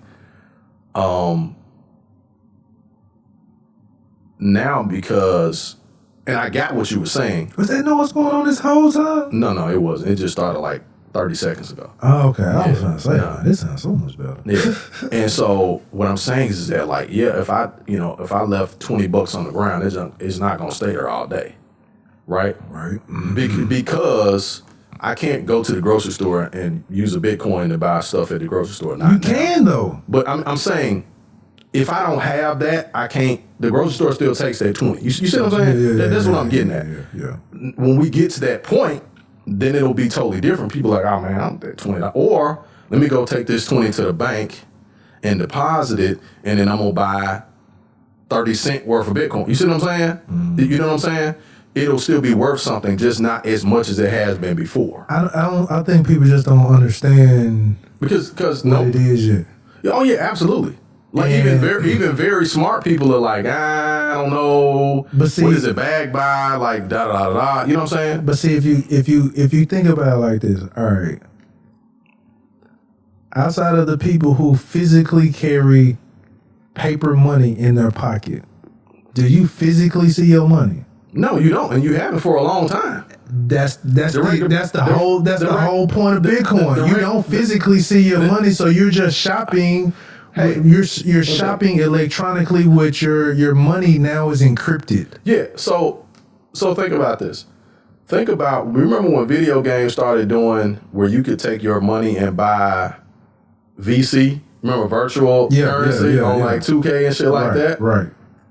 And I remember I only did it a couple times because I didn't buy a lot. Like I didn't, my kids, when they started playing video games, I would give them money and they would buy whatever, and they would buy so much VC. I didn't have to do it, because at that, that was around the time where VC just showed up and you just played the game and earned your own points and made your man better. Right. But then when they started doing like the My Park and stuff like that on 2K, and these dudes were spending $300-$400 on VC, right? And you wonder why they do so damn good. It's because they've been spending VC on the man, and they done bought all the stats and raised the stats up and shit. And he an unstoppable player and shit. Right, like that. right. And they did that shit by VC.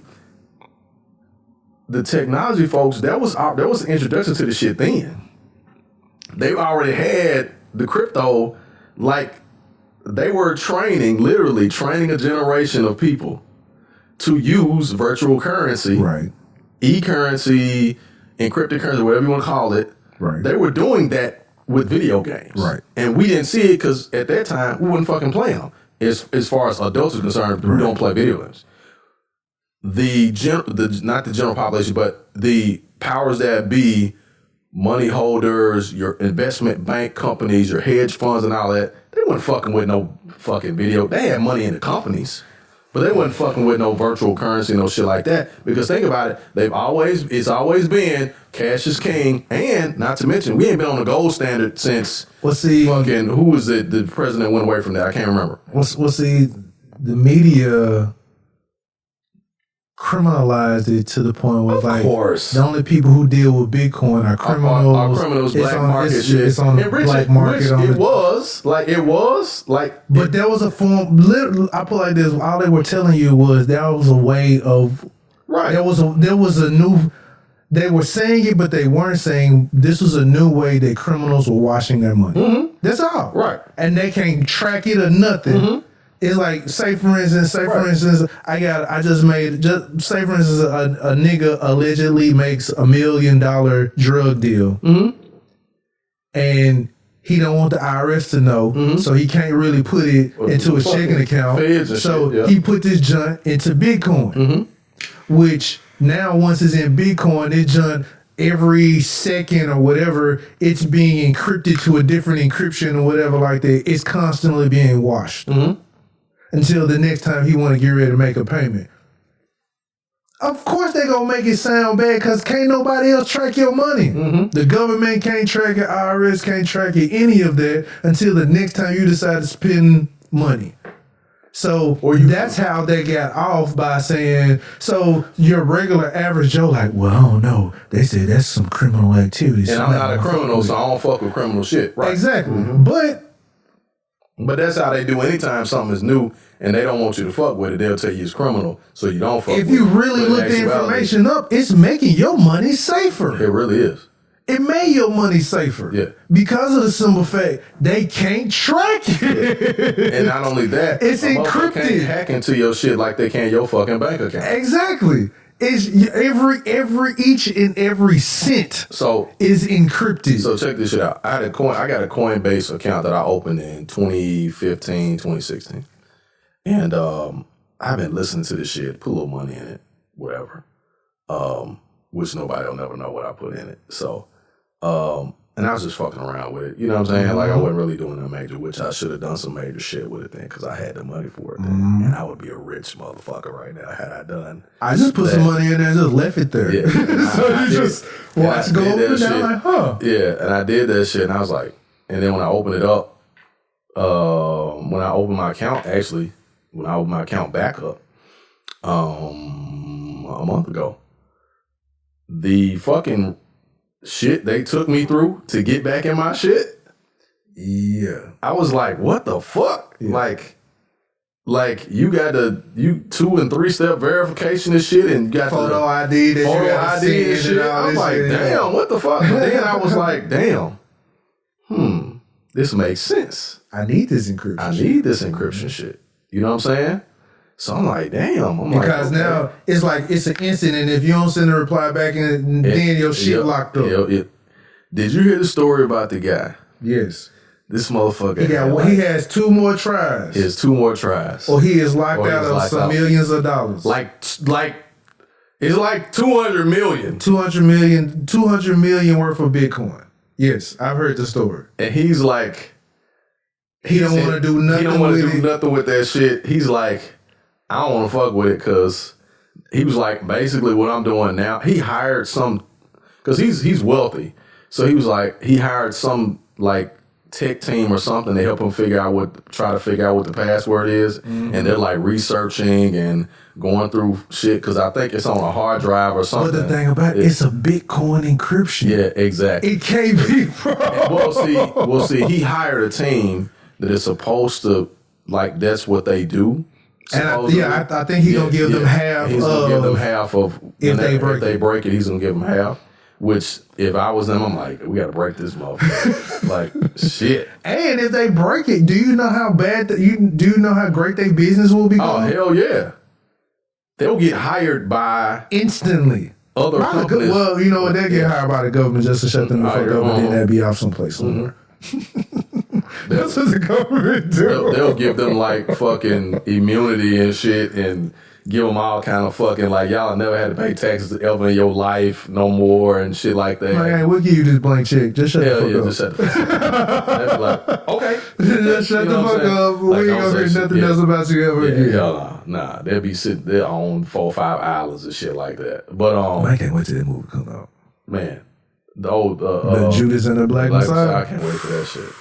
See, they talked about that shit in Snowfall too, about them Panthers and the motherfuckers snitching and shit like that and being under investigation and not having the moles and shit.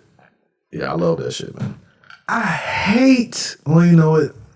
I can't say that's just with us because I think that's how everybody's downfall is and has become. It's the art of war, man. The infiltrator. It's the art of war. They study that shit. Damn, I hate infiltrators, man. They study that shit. Speaking of, nigga, that nigga that you pointed out to me about the copying. Yeah. I noticed some other shit that he got on the team too. Okay. See, one thing I'll say about myself. I was like, word? One of the things, hold on. One of the things that I'll say about myself is that I watch shit for years. I like that. And not even like watching it. It's just my gift. Like my gift, I pick up on shit subconsciously when I see it. My brain takes a picture of it, and mentally, immediately I probably forget it. But if something happens, it's right there. I'm like, I saw this, da da da da. And I be talking to people like, how you remember that shit? I'm like, I don't know, but I remember. And I started, now that I'm on a different journey, a different spiritual or mental journey. You use your powers for good. I use my powers for good. And when I told you that, I meant what the fuck I was saying, because I knew what the fuck was going on. You know what I'm saying? When you start getting phone calls and people start asking you questions in inboxes and random people asking you questions about what you're doing and shit like that, I always side out of that shit like, what you need to know for? Like, because what I know, shit, I found out by doing it, or either I looked it up and you got access to the same information as I do, so what you asking me for? You know what I'm saying? Like, that's the way I feel about a lot of shit. You know, unless I know you and I know your spirit is cool, like I share stuff with you, ain't no big deal. Not that I'm the, you know, like I'm just a smart motherfucker, but I do know shit. You know what I'm saying? But when I saw that, I was like, I see you, player. I see you. I see you. I kind of patted us on the back a little bit. I was like, oh, okay, I see you, player. You know what I mean? Cause I peeped it the other day and I was looking at the conversation. I was like, oh. Yeah. You got that nigga on? Yeah. And even the content has changed a little bit. Even the content's changed a little bit. It was all about one thing at one point in time. Now it's about some other shit. So, but it's all good though. Cause real last. The real last. You know what I'm saying? And I will say,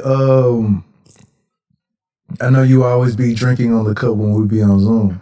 I saw your boys at the little commercial, man, the Wing Guru, man. Yeah. Yeah. They out here doing, got their commercial out there and everything. Yeah. I was like, oh, look at them. Like, you got your boys out there with a commercial. Look at them. Yeah, man. I enjoy Wing Guru. With the honey gold mild. Hey, I'm a fan of Wing Guru. I'm a fan of several black businesses. I have to shout out. I like eat this cheeseburger vegan pizza by GF Bites. Yeah, and shout out to GF Bites. Absolutely. You know, and I'm gonna say this because I know we're getting ready to wrap up in a minute. I hate to close with this, but I don't give a fuck. I want black people, and I want to say this. And I may need to get closer to the mic when I say it.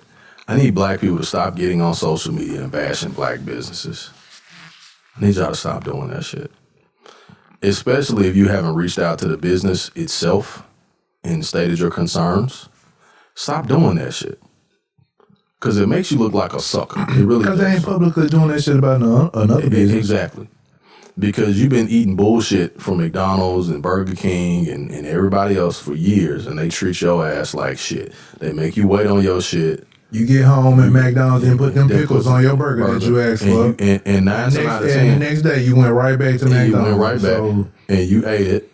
Right? Stop that shit. Cut that shit out. Quit putting like especially a newly black business, quit putting a newly black business on such a high of a pedestal or standard. Like a nigga supposed to bow down and wash your fucking feet. Hell yeah. When you step into the business, nigga. Like, dude, it's a new business. Hell yeah. And if it's something that you think they should improve on, let them know. Let them know. I'm sure there's suggestion boxes, or you can DM them now on Facebook or some shit out like that. You can not airing. See, what we do, we'll air us out and then at them in the post. Yeah. Like, I had the horrible service. This bitch here, clap, clap. Yep.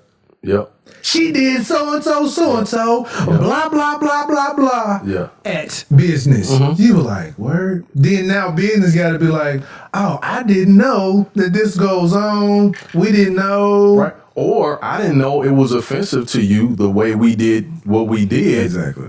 Right. And the proper response from that business should be, how can we fix this? Or if we can fix it, or this is just the way that we do business. We apologize that you don't like it, but this is the way that we do it. Hopefully you can shop with us again, right? We don't like each other's shit though. No, we don't. And I'm gonna tell you why we don't. We don't because that visceral hate. It comes from some shit like we already don't want to fuck with the business anyway, almost. Because we've been taught to do that shit. We've been taught not to fuck with our own. Cause we can get shitted on at a white business and still will go to that motherfucker the next day. Like I used to go to this business called Payway. Mm-hmm. I used to fuck with Payway. I used to fuck with them tough. Mm-hmm. I did too. Till I started going to the junk on Union. I want to say I helped get that junk closed. I used to go to the junk on Union. First time I got bad business, I ain't really say shit. Mm-hmm. I'm like, okay, all right. Because I placed a to-go order. And by the time I got there, I'm like, my order should be ready. Mm-hmm. I got there. I'm like, yeah, order for Jason. I sat and waited. 30 minutes passed. Mm-hmm. I'm like, hold on, man. I placed this order 45 minutes ago. Mm-hmm. Mm-hmm. Order wasn't even ready. They just started cooking the junk. Yep. I was like, word. I'm like, okay, bet. Yep. And you know, they would do that shit at some places. I forgot what place. It was another place did me like that. They wouldn't fix the shit when you called it in. Right. And they would fix it when you showed up. It was a wing spot. Not wing stop, but it was a wing spot that did that. And then they... But I shouldn't have to say it 30 minutes later then you start cooking it. It was a... Damn, you struck a nerve with me because it was a spot in Cordova. They had wings and fish. And I called the order in. It was on a game night. It wasn't Super Bowl, nothing like that. Mm-hmm. Call that motherfucker in. Hey, man, this is what I want. Da-da-da-da-da. Cool, I'm going to be there. Like, how long is it going to take? I would have you ready, man, in 45 minutes. I said, okay, cool. It's right on time. The game come on at this time. I get to this motherfucker. I said, hey, my name's Sam. I'm here to pick up this order, da-da-da-da. Okay, it's going in now. I said, nah, that ain't what's supposed to be happening. It's supposed to be ready right now. Right. Well, we really don't put orders in till people come in because folks be ordering stuff and don't pick it up. I'm like, well, hold up, man. That ain't got nothing to do with my order. Right. Then y'all should address the people that do that shit, not me. Because I'm expecting my food to be ready. I can't wait another 40 minutes for my stuff to get ready. You know what I'm saying? Like, it's supposed to be ready. Okay, cool. First time they did that, and I said, okay. I went back home and said, I'm going back to the house. When I get back, I need to have, I'm picking up my stuff. So we had some stuff at the house to eat already. Mm-hmm. That was just the little other piece. I go back. I still waited 7 minutes before my stuff was ready. I'm like, damn. I said, okay, that's y'all first time. I went back again. It was another thing happened. I ordered the same thing. You know what I'm saying? So after that, I was like, okay, I'm done with it. And I didn't get on social media and blast them or nothing like that. I ain't do nothing. I just thought I was dissatisfied with the shit. See, my thing is this. All right, so I made mention of the Payway thing to say pretty much I'm a type of person. All right, so I started with this. The people who do that, who at the business, especially when it's the black business or whatever like that, they want attention for themselves. They only do that to the black business. Right. Yeah. They don't do that to the Houstons or those type of franchise type of businesses or whatever like that. Mm-hmm. If you get what I'm saying. Oh yeah. I'm the type of person. Like I said, this was just a black business. This was a franchise business. Mm-hmm. I made a scene right there. I ain't fuck social media. Social media can't do shit for me. If I'm standing right in the motherfucking restaurant, exactly. I acted a donkey. So, like I said, the first time this shit happened, I was like, you know what? Maybe they busy. Mm-hmm. I ain't finna shoot off. Right. They don't know I'm crazy in this motherfucker. And you hungry. Right. I'm hungry. They don't know I'm crazy in the motherfucker. You know what? It's some innocent white people. Cool. Go ahead and take my food. I'm gonna go to the house. Mm-hmm. That just happened the second time. And this second time, it happened at a point where the food that they gave us was this was a whole separate time. The food wasn't ready. I'm sitting there waiting, and then I see somebody who come there after me get food and walk before out. Me and walk out. And you stand there like, I was like, hold on. Fuck. After that Birdman hand rub. Yeah, it's on. I was like, It's on. the fuck? Hold on. Yeah. Hold on. And the person was just walking. I was like, hey, ain't nothing against you. Hey, my nigga, hold up, my nigga. I called the order. I said this shit loud in the motherfucker. Hey, my nigga, hold on. No. I called my order in. Mm-hmm. Now I've been sitting here politely on this motherfucking stool. I ain't said shit. Mm-hmm. I let you know Mm-hmm. my order for Jason. Mm-hmm. Okay, cool. Where my motherfucking food at, nigga? That Westwood shit came out there. You said your name was nigga. I told you when I got here. You know what my name is. I ain't gotta tell you that shit again. You know exactly what it is, and you know my order. You just didn't make my shit. And then when I said it, I know one thing. You bet not just start cooking my shit either. How about that shit? Man, I can't stand I bet not see you just now start cooking my Kung Pao chicken, my nigga. I can't stand that shit. Let that happen. Let that happen. Hey. And I'm sitting there, everybody froze. Hey, especially The Mexican cook froze. He didn't know what the fuck to do. Everybody back there froze. I'm like, if you finna tell me I've been sitting in this motherfucker for 45 fucking minutes extra waiting for my food and you finna just start cooking my shit, I'm finna drive my shit all through this motherfucker. Bet. And when I said bet, I was like, you black. You know when a nigga say bet, don't fucking play with me. Let that nigga start cooking my shit. Is my food ready or not? She looked at me, she didn't know what to do. She was like, you can't respond to those shit like that. I'm sorry, sir. It's not made. He's gonna have to cook something. I was like, why the fuck is it not made? Mm-mm-mm. Why the fuck is my order not made? What'd she say? Tell me what she said. What'd she say? I don't know, sir. It was right here. You know what? I think we may have given it to someone else that just walked out with your order. I think that's the only thing because I don't see it here. I was like, I was here before that person walked in. I said, order for Jason. It's not ready yet. Sit over there. Man. Now you're telling me you just gave my shit away to somebody else. Is that what you telling me? Waiting, I'm hungry. If I ain't got food for my family, they hungry. I can give you some free gift cards for some free meals for next time if you just be patient. At least they tried. I've been some places where them motherfuckers be like, well, you just had to wait. And you be like, nigga, for real? Like, that's what y'all doing? I'm going to tell you. Okay, and I still got to pay for my shit? Nah, I ain't paying for this shit. So I calmed down. I saw white people looking. I was like, you know what? I started recalling shit in my head. I was like, you know what? Let me not be the stereotype here. All right, yeah. Go ahead and give me the gift cards. Yeah. I'll sit another 30 minutes for my food. Mm-hmm. I'm not paying for this shit, though. Do you know the very next time I went to that joint, the person that I was with had food allergies to certain things. Oh, damn. We ordered the food specifically a certain way. Mm-mm-mm.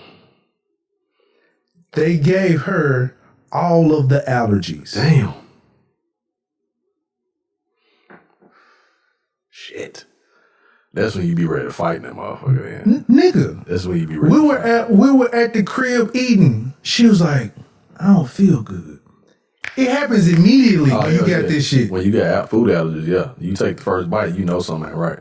So she was like, I think they gave me all of this shit. Mm-hmm. Nigga, once I figured out that she was good, I was on the phone, and while I was on the phone, I'm driving up to them. So you're a driver. I'm driving up to that bitch, and I'm telling them, hey, my nigga, you almost killed my gal. Hell yeah. I'm on my way up there, and I'm finna fuck every motherfucker up there who took my order. And we told you what it was. Shit. That's bad, man. That is bad. That's terrible. Yeah, after that, a month later, they were closed down. Yeah, I remember that junk closed down. That junk closed down. Yeah, because you wasn't the only one that's poor. I'm like, you can't keep giving me no free fucking meals, my nigga, over some shit. Yeah. Because the free order's not right. Yeah, the free meals only go so far. Because you give me free meals, and then the free meal I get is fucked up too. Like, it don't matter. But all I'm saying, I say that to say, don't just act the donkey at a black restaurant, my nigga. Yeah. That's cowardice. If you get bad fucking service, act the fucking donkey at Red Lobster. Act the fucking donkey at Chick-fil-A. Act the fucking donkey at Houston's. Act the donkey at J. Alexander's. Act the donkey at all them places. All of them. Act the donkey at all of them. Don't try and act the donkey at Uncle Lou's. And don't tell me that you don't get bad service and shit at them motherfuckers too. Exactly. Don't tell me that shit. Because I done had bad service at a nice. And all of them names I just named. I done had bad service. Well, maybe not Chick-fil-A. Maybe not Chick-fil-A. I've had my order fucked up at Chick-fil-A, and I called back and was like, hey, and I used to work for Chick-fil-A years ago, so they don't typically have no problems with being like, hey, we sorry, we messed up, we'll replace your whole meal. No question. I've seen people lie and get free food, and they be like, hey, whatever. Like when I was working there, and I would know the motherfucker line, I'd be like, you know what, just go and get it to them so we can keep the line moving. There's one person out of the next 15 that we're going to, and then I would say, look, team, y'all better make sure these orders right. Like, we're going to stop this line right now and get an understanding. Make sure these folks' food is right. You know what I'm saying? Call this shit out. Confirm it. Before you ring them up. Quit shitting on your own, man. Thank you. Quit shitting on your own. Stop doing that shit. That shit is whack. It's always been whack, and it's going to be whack. Because 9 times out of 10, you shitting on your own who already has less than the other business ahead of them. So, hell yeah. These folks be starting out with money that they saved up themselves. They ain't get no damn loan from the bank for this shit. Right. They ain't get no capital for this shit. They using their life savings to put into this shit. Right. So yeah, they gonna be frustrated. This nigga got his plans before he ain't even no rapper. Like, he can't afford that shit. Like, what the fuck? Like, you know what I'm saying? We be complaining about the dumbest shit, man. It be crazy, man. You know something that Dick Gregory said? He said, people, and I apply this to so much, man. It was such a wise phrase. He said, people always go after folks that they know ain't gonna bother them, that ain't gonna do nothing to them. They can't do nothing to them. Because you go into, you get on social media. A black business is already struggling. They're already struggling. It ain't like they can tell you, fuck you, we ain't got to deal with you, because they really need the money. You know what I'm saying? Sometimes they you know what? You actually should. Yeah. I would actually start. It might not look good on the business if you cussing out the customer or whatever. I would never. No, I'd never. Being you're a business owner yourself. See what I'm saying? Like, that never looks good. Yeah. What I will say is sometimes as business owners, we have to respond in a way that is respectful. We appreciate your business, but we're not going to beg for your business, because we offer a wide range of people like our services or items or whatever. If we dissatisfy you, we apologize. What can we do to fix it? Like, I'm sorry for your experience, but it is what it is, bitch. Sometimes, I mean, think about it. So I'll give this quick. I'll give this real quick example. There is a guy that does pastries or cakes or pies or some shit, right? And he's extremely rude, according to what people say. I've only been in the place like one time. I didn't go back. It wasn't nothing special to me. But a lot of people go there, and they say the guy's extremely rude. Like, he'll talk crazy to you, but it's always a line at the spot. Right? And that may be something that people are attracted to, the fact that he talks shit and sells you stuff. Me personally, I'm big on customer service. I'm big on people being nice when they're doing their job. That's just me. Right?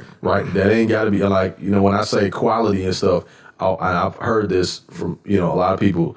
Some people consider quality to be this. Some people, like, quality is subjective. You know what I'm saying? Like, good customer service for some people is subjective. You know what I'm saying? But overall, most people say good customer service is communication. I don't know if you got a dope ass product. I don't really give a shit about customers. Yeah, and sometimes that's what it is, right? Sometimes it's what it is. Your product is super dope, like people gonna buy it anyway, or your and there's a balance. Your product can be subpar or not quite what it should be, and your customer service is great, and people will fuck with you because of that, because you go out of your way to make sure people are okay. You know what I'm saying?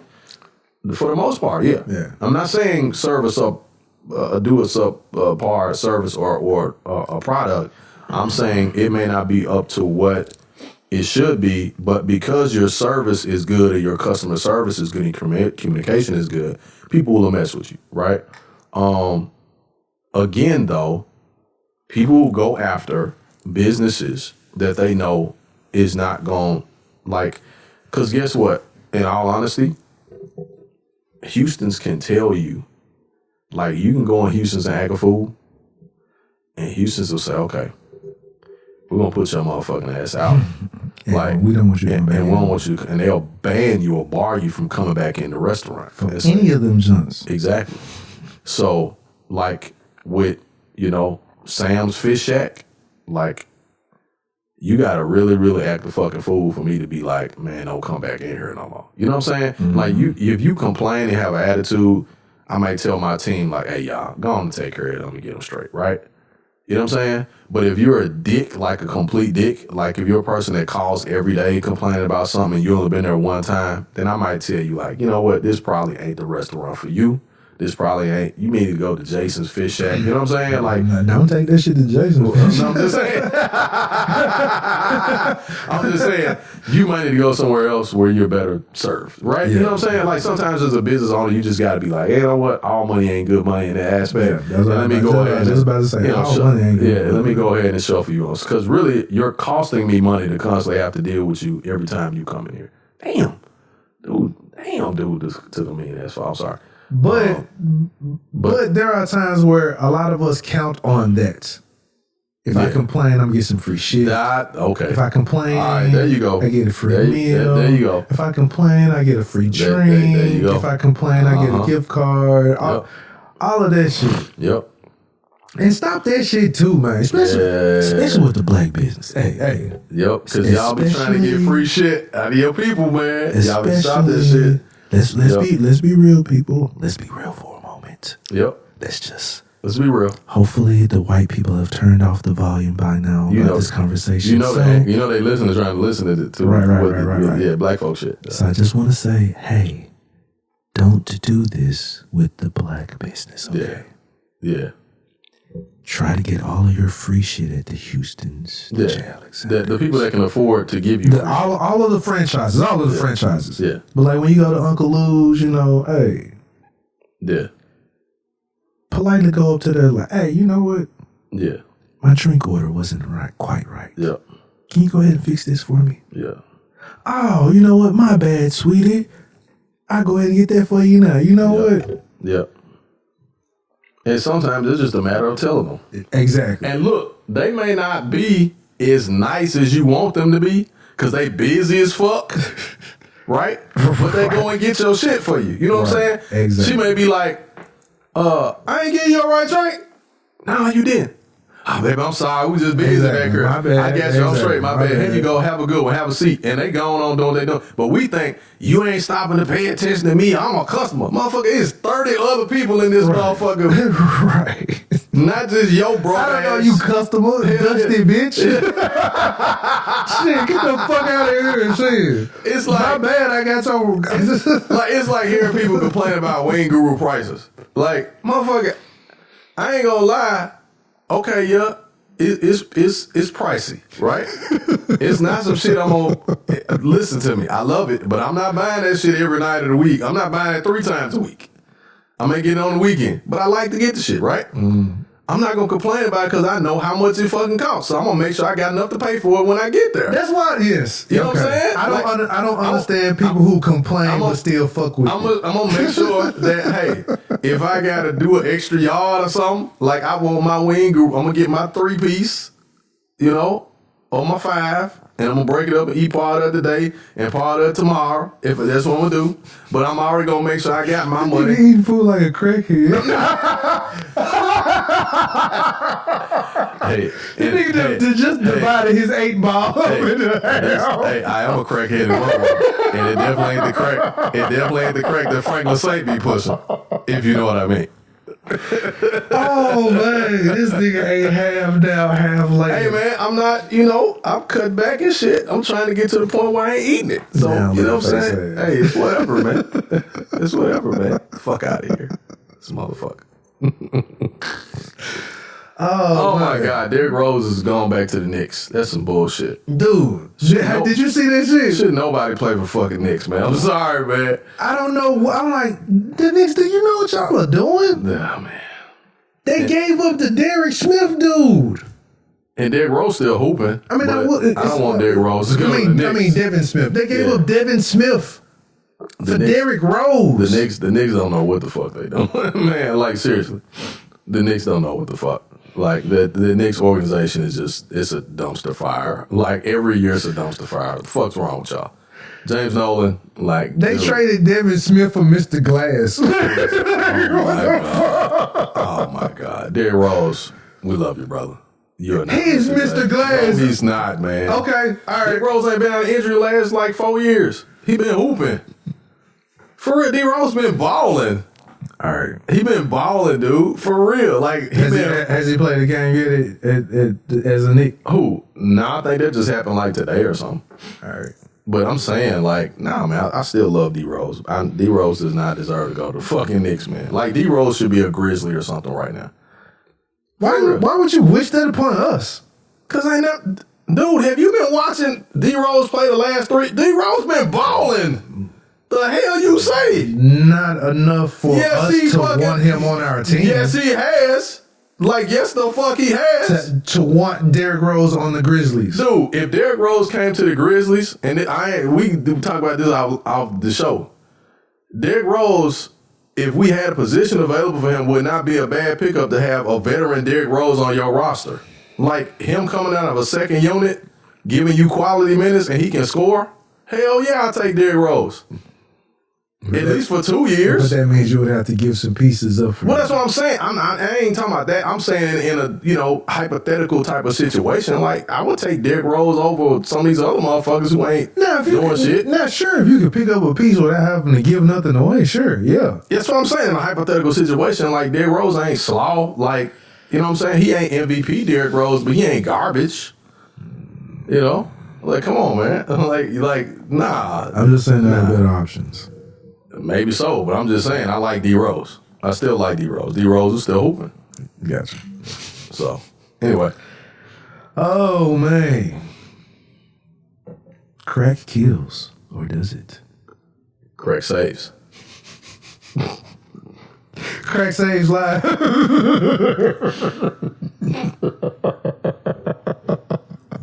Oh, shit, I'm gonna spit that water out, man. Oh, man. Oh, man. I was really finna say some shit, but I'm not gonna say it. I'm not gonna say it. I'm just gonna say thank everybody for listening to this show. We have a lot of fun doing this shit.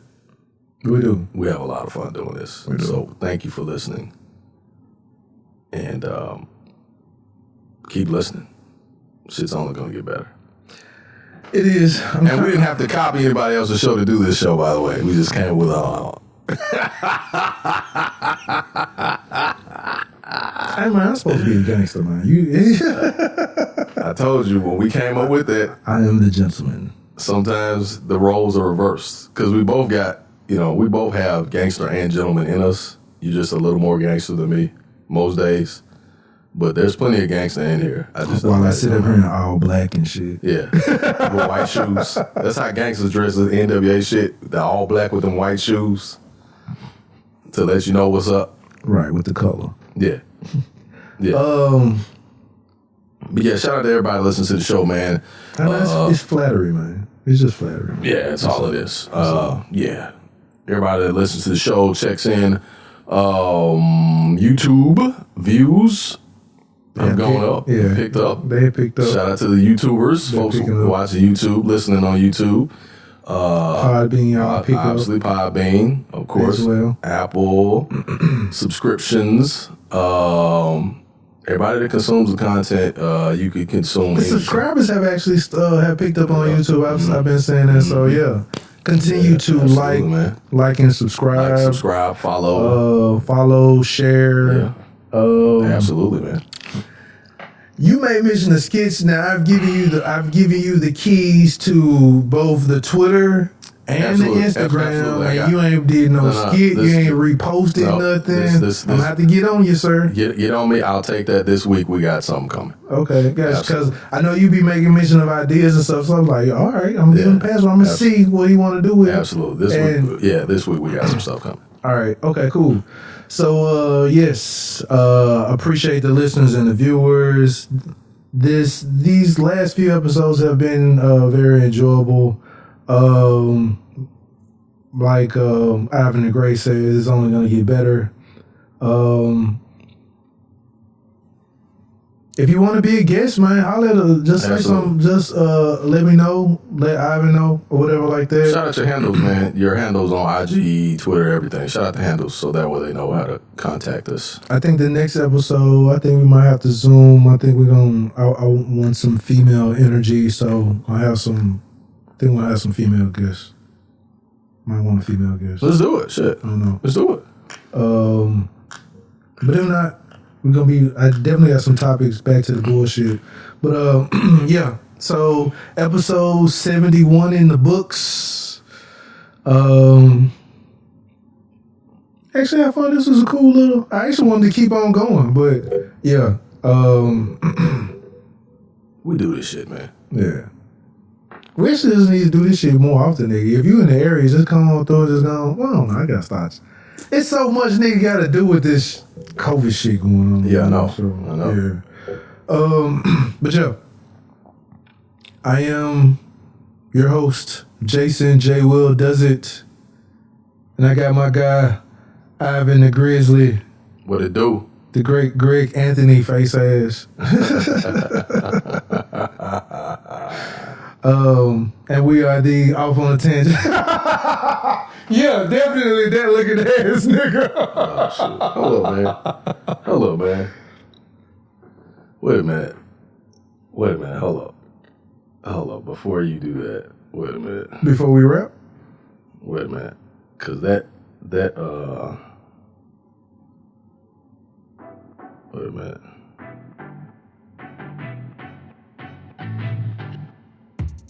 Okay. I was just making sure he hadn't passed away or something. Who? Greg Anthony. Because they were showing him on TV and shit. I was just making sure he hadn't. We are the Off on a Tangent podcast. They kept showing him on there. I was like,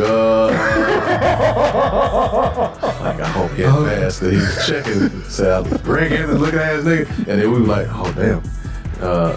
The NBA is sorry to him. I said, Greg Anthony passed away. Like, oh, shit. No.